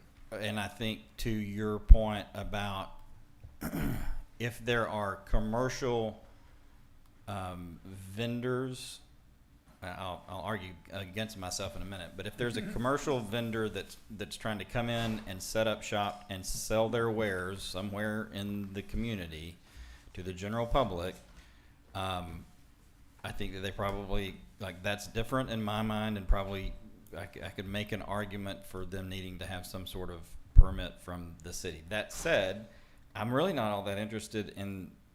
I see the taco truck at 10 o'clock every morning. And I bet they have a permit. They might, but I'd rather our police and us not having to be the ones to police that. That's just my preference. But then the third thing is that I think is totally different than anything that we're discussing here, and that is for a private event, a private party, a 12-year-old's birthday, or a parent's 50th anniversary or whatever. If they want to have a taco truck, I do not want them to have to pull a permit for it. Period. End of story. I don't want us in that business. And I don't think there's anything that requires that. If it's that, and that's why I put the catering, because that to me is like a catering service. So if you have somebody coming in and they're, you're paying to feed your guests, that's like a catering service. That's not the same thing. And if you get them sick, that's on you, in my opinion. Right. There's and somebody I think that's there's an exception in our code for that. And the difference is, trying in to this find case with the coffee truck, is that it's being sold to individual people. So it's not like you have a set number of guests that are coming. It's like, this is open to everybody in the community. Cars are coming and going. There's a lot of traffic. You don't know when they're going to be. I mean, it's just a different setup when you are doing individual sale. And our code does not allow a commercial operation on a residential property. So, if you're selling individually as opposed to paying for a service. So, which is why I was just trying to not prevent this, and I'm not anti-caffeine, as somebody suggested. I know it. Please. It's like, it's kind of, and I said something about this to my daughter the other day, and she goes, Mom, it's just like the golf carts. And I said, you're exactly right. when people got all up in arms because we were trying to regulate golf carts and keep them from having golf carts on the city street, and we finally go, time out. Right now, they're not legal. We're talking about this because we're trying to see what we have to do so that it will be legal. And so that was the whole point of this, to figure out what we can do so that we can address the desire for people to be able to get their coffee, but not inconvenience the neighbors and not have a safety hazard, and, you know, restrict the time so that it's not starting too early in the morning, like earlier than what we allow other things to happen. That was what the whole point of this was. May I? Oh, sorry. Well, people are gonna get really annoyed with us if we wanna just start like coming up with all the different ways we can regulate these things, you know, and make it a hassle. I mean, I have a big concern about us or any government entity like trying to anticipate problems and solve things that aren't really a problem yet, because it just looks like over-regulation and it's just really annoying to people. And so I just think it's important on an issue like this to use a light hand on regulation and use some discretion with the police and let the mayor, you know, you say you don't want the city staff to make decisions. They do have to make decisions every day anyway and judgment calls, but if they have problems, they can ask the mayor and he can give them guidance, because that is a large part of good government comes from how the laws are administered and executed and applied. And I think we have really good people whose judgment I trust, to where if you see a problem like where the food truck's on the street or something, to say, hey, get it off the street, you know. But that's just my opinion. So let me see if I can maybe move this along. Well, and, go ahead. No. I'll hold your. I'm just saying the exception is in section 6-66. Let me Well, do this. you piqued my interest. Read the exception. Will you read the exception? Yes. The permit required by this division shall not be required at the following. I'll skip number 1, ordinary commercial travelers, blah, blah, blah.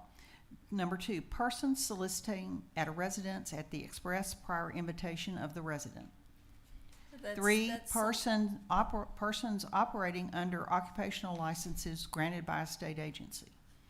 So if you have your health department permit, then, and you are going door to door to sell food or products, you don't have to have a permit. That would cover or if you're at a residence at the express invitation of the resident, that covers the private events, it seems to me. Okay. What section is that? 6-66. Okay, that's. Okay, Kevin, you're recognized. Okay, I'm not comfortable with the motion, but throw this out there. We don't have a food truck problem at the moment. We had one with the pool. And I want us to have more food trucks. I want us to, you know, when we have fun together, we get along better. So we need to do more of that stuff. And so everybody had a good point of wanting to be able to do this in the park. Maybe we just ask Alan's staff to come back, identify what we need to do to make this easy for the WAC and easy to do something in the park. And just, we'll stop there until there's a problem. I would a bigger totally problem. agree. Okay, we will do that. Do you want to make a motion to allow them to have that coffee truck 2 more times before you all meet again, so that we can avoid Well, the?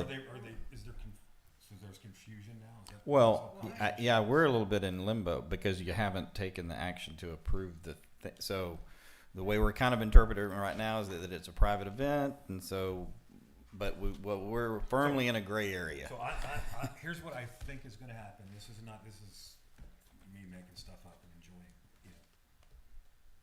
From my entrepreneurial side of the world, if we give the WAC a way to do this, the coffee truck probably won't be at the residence in 2 weeks. That's my gut feel. So I agree, but you're not going to meet again for 2 weeks. Yeah, we want to let them do it for a couple weeks until we. At the residence? I would say, well, first of all, I think Brooke pointed out that the residence, it seems to It's be exempt. under 666 is exempt, so it's legal at the residence. I don't think we want them on the street. but it appears to me that it's legal under 6-66 2, which thank you for finding and pointing that out. Thank you for finding and pointing that out, Councilmember Brown. And my only point is, if you want them to be allowed to be in that parking lot, just belt and suspenders, you could simply say they're allowed to be there for 2 more times until we can bring you something else next month. Allow them to be at the WAC or At the allow WAC. them At the WAC. Yes. If you want to make that motion, I bet you'll have a second. Okay, can I point out that we have a prohibited use in the residential code for the offer of sale of goods, furnishings, appliances, or fixtures in or around a home by a person who does not reside in the home. No, I don't like that. You read that again, but that's a commercial. No, that's in the residential zoning code. I know, but if they're It's not permitted or authorized in the residential district. Where are you reading from, please? 107-69.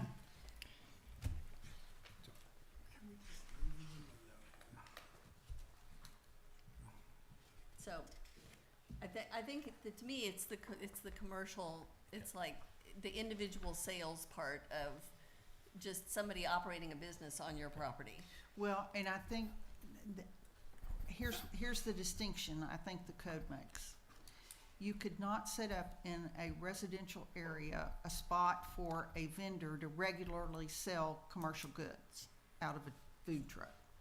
You could, at the request of the resident, at their request, could have a coffee truck in their driveway.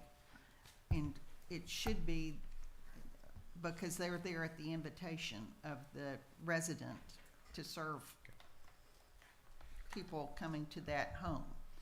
They're not commercially selling out of that driveway. Well, but they are. Well, The then resident's not paying for it. I don't know. I don't know who was paying for what, where. I think everybody's thought- paying for their own coffee. But I think I would agree with that interpret. Clearly, that code is somewhat in conflict in any scenario, but my interpretation would be what Ms. Brown's interpretation would be. But clearly, there's some conflict.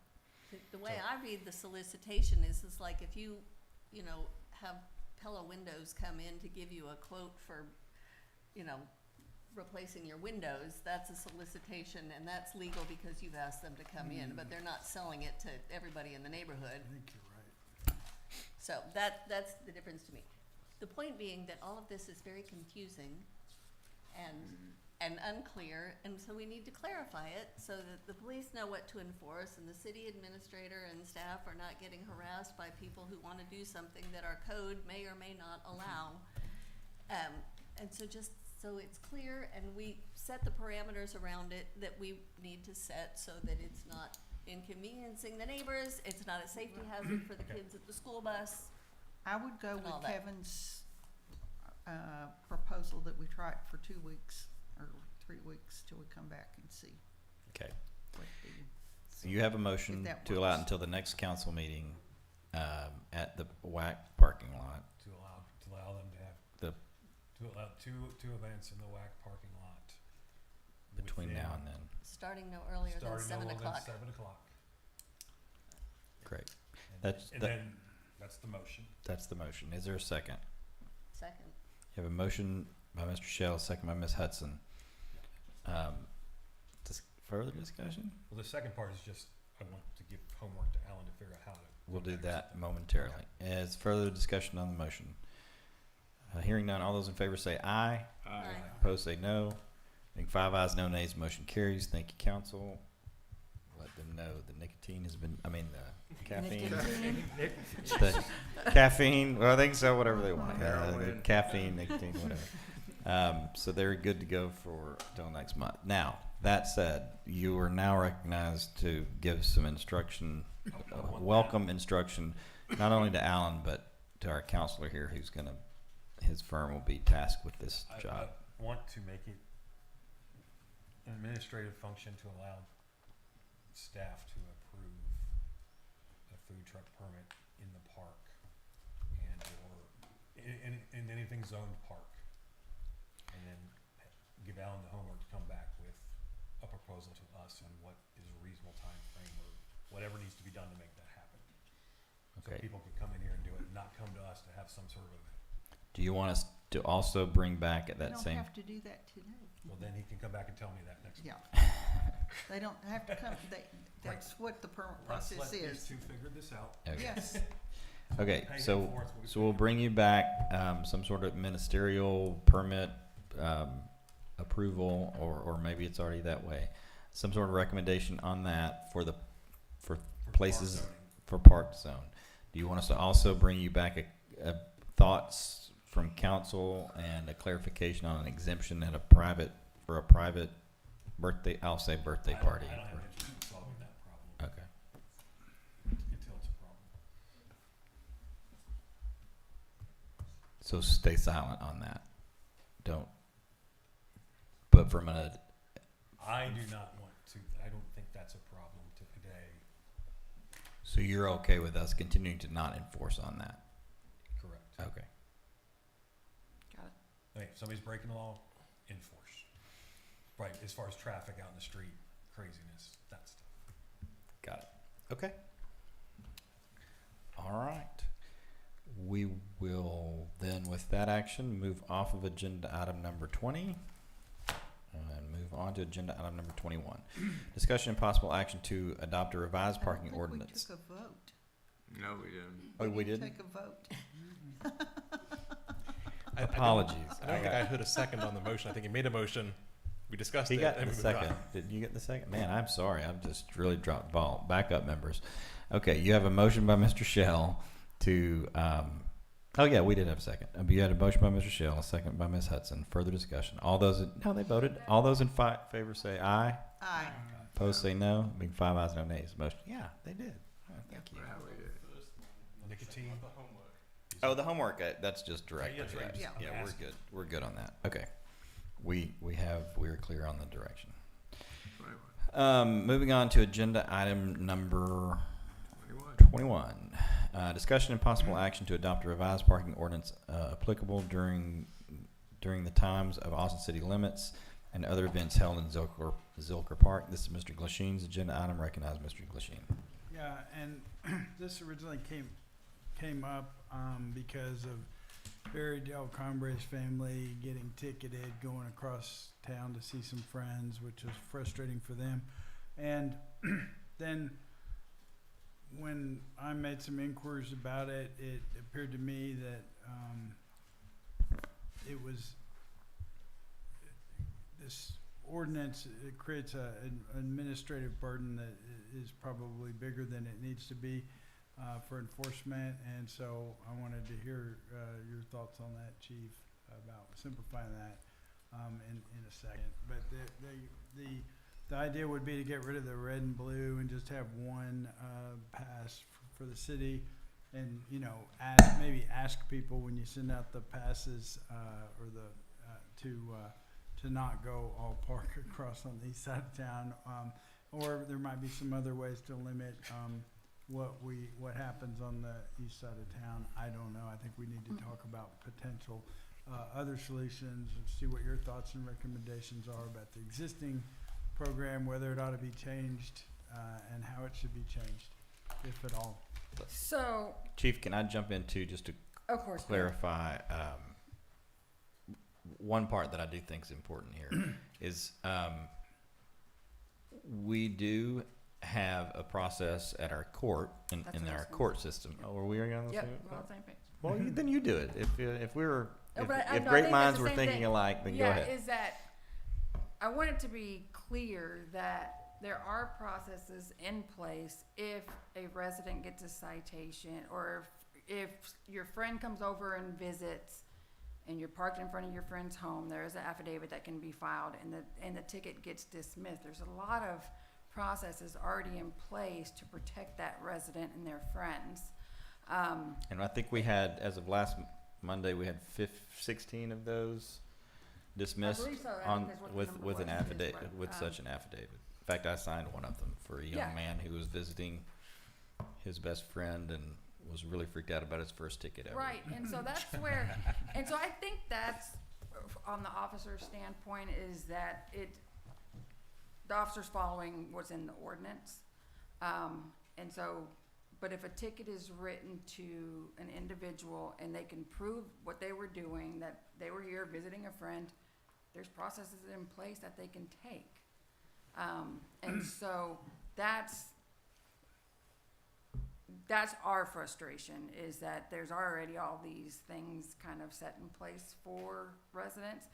And I know you mentioned this, the individual, and so those processes were also offered to him. And so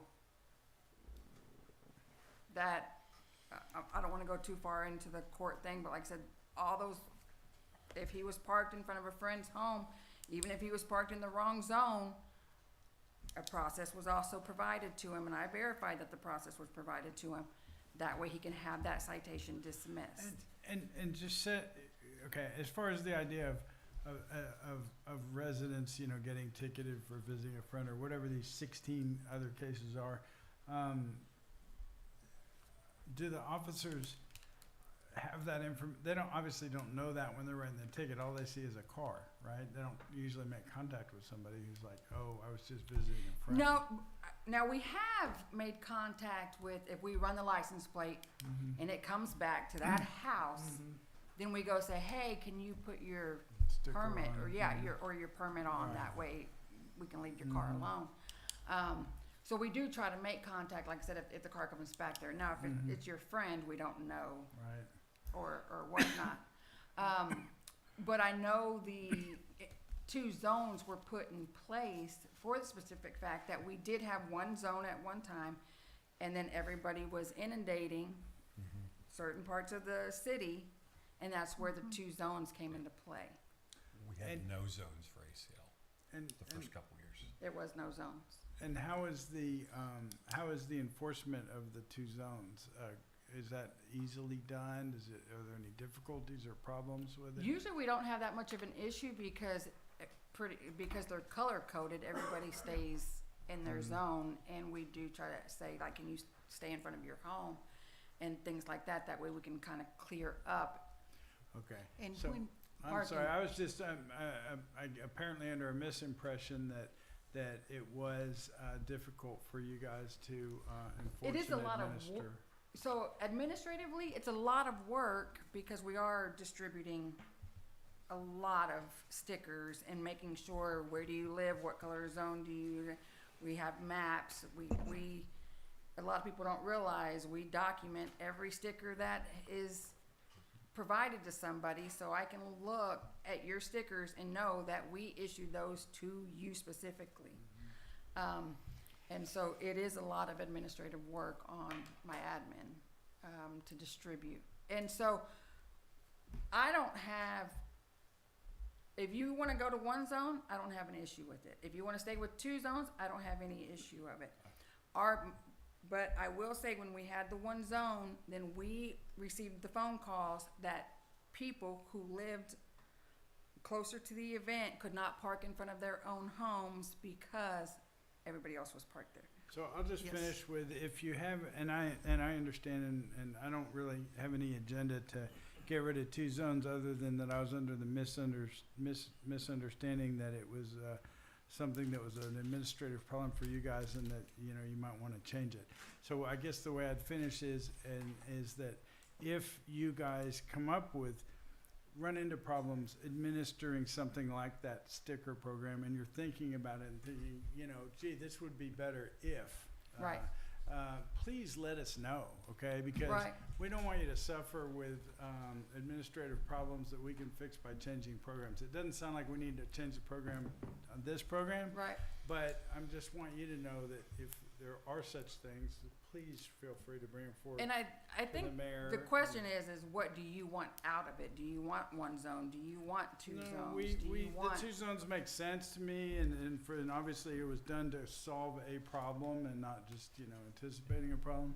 I don't have a problem with the 2 zones. And it's not that I want anything different out of it, other than, you know, it'd be nice if residents didn't get tickets for visiting a friend, but as you pointed out, there's a program for that. Yeah, there's a lot of things already set in place. And so I think for us, when we're enforcing what you have an ordinance and then it's deemed that we're not taking the correct action or we're not enforcing it. It's, And my question would be It's on hard. the affidavit program, because I went through that and helped Barry do the affidavit, which meant I typed an affidavit. Mhm. I got my assistant to send it on DocuSign over to Barry's wife, and she signed it and sent it back to me, and then I sent it to the prosecutor, who I had to find by Googling and such, and made 5 phone calls there to make sure that to even find out about this affidavit program, other than I'd heard it secondhand, but Barry, that you needed an affidavit. Is there a simpler way for people who live here who get a ticket, or somebody who's like visiting a friend to dismiss a ticket? Like, where'd this affidavit procedure come from? Is that from the prosecutor's office? Is that from an ordinance, or what? Because it actually came from the judge. okay, So the judge was involved with establishing an easier way for us to verify, because we can all say we're visiting friends. yeah, but lying to a peace officer is a felony, and so Well- and I don't want to be like telling people, well, we don't believe you unless you get an affidavit to a 16-year-old kid who family lives here. And- you see what I mean? And I will, well, I mean, I hate to put it, but Yeah. the process has worked for 99.9% of. Since Yeah, and I had a pretty easy 2015. because I had never done the process, and I was helping this young man through the process. So it sounds like it was a lot easier for me, because I just talked to Kim, said, hey, remind me what we do here. She handed me the affidavit. She said, fill this out, give me these 2 things, have him sign it, and they either bring it by and I'll sign it, or you can sign it. So it was. And that's it. It's very easy. It's took very it laid out. Yeah, it took the kid about 30 minutes. I understand that. It's just that it's an odd procedure legally, because there's really, it's very strange. That's all. Well, but on the affidavit, as you know, like he had to fill out. He had to have it signed by the person who he was visiting. Correct. So he just took it to them and said, "Hey, will you sign this so I can get my ticket dismissed?" They signed it. Right. That was that. I mean, because that is the reason you're getting out of your citation, is because you're stating Your that neighbor's you- vouching for you. Yes, and that you were visiting your friend. So your friend is verifying that what you were pleading on your court is true and correct. That protects the people in the red zone. So that's where I think that's why the You process. don't want 'cause it we too can- simple, or it won't work. Right, because I think I've abused this system every way possible. You have. And So- the other thing I've been wanting to say is that when you get your stickers in the mail, they come in an envelope with a copy of the map and with what the requirements are. So And yeah, it's and we just send a a matter letter. of, Paperless, so it's So, difficult. I do and wanna- I would go, I would not be, I thought I saw at one time a proposal that residents get 4 stickers instead of just 2 stickers. And I would be happy with 4 stickers. Well, was it stickers or the guest passes that Guest they were passes, asking? yes, guest So passes. I've that's gotten different. emails on So- both sides of that. I had one email saying they wanted more guest passes, and I had 2 emails saying don't give more guest passes because, Okay. so I've had. Yeah, that's the I've problem. had this is- situation where I've had a contractor at my house during ACL, and I do a shuttle service for my cousins and teenagers that visit me to back and forth, and I didn't have enough permits for the contractors and the. And residents Well, have this- they contact us. But this is where I think the colors have helped. I over think the they years. have helped Because a lot. I've had the problem that you've talked about where whatever the reason was, officers made people move their cars off the street because they didn't have a permit in the red zone. And, by my house, there's never any parking problems during ACL. Never has been. There won't be that far back. But we've been I've seen it, you have to move your car off the street. My neighbors have lots of kids. And I would hope that the red would indicate to officers use a little bit Your more. parking I'm not issues. complaining about it. I'm saying there's advantages of the red. And then with the blue, if you're want to park over there closer, call one of your friends and get one of their permits to go Well, there. So and- it's working really well right now, so I don't know Right. why we would change anything. And the other thing is that if you have 2 stickers for your vehicles and you have 2 parking permits, you can park your cars in the street and use your 2 parking permits in the street, and then you can park more friends And in we, your we have, driveway. we have asked people, we have told people that too, is that That you can park the more only, cars in the your only driveway, so cars you that don't need a have to have- permit are what's actually on the street. You Right. can do whatever you want to in your Right, driveway. so you can So- have more vehicles there if you, I'm If all you for manage getting to more have money one for of the those. administrative features from the promoters of this outfit. But other than that, I don't think we need to change anything. All right, any action to be taken on 21? I All don't right. think so. Hearing none, we'll move on to agenda item number 22. Discussion and possible action on a resolution casting votes for the Travis Central Appraisal District Board of Directors. I have a motion. Excellent. I would move that we approve Debbie Cartwright and Bruce Alfont as the, cast our votes on behalf of Debbie Cartwright and Bruce Alfont for TCAD Board of Directors. Sounds great. You have a motion by Ms. Brown, a second by Ms. Hudson. You saved me from recommending Deborah, and I didn't have a recommendation on the second one, so all those in favor say aye. Aye. Opposed, say no. Being 5 ayes, no nays, motion carries. Thank you, council. Okay, with that, we will move on to executive session, agenda item number 23, and we will stand in recess and go to executive session at 10:53.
Okay, the city council will come out of executive session at 11:32.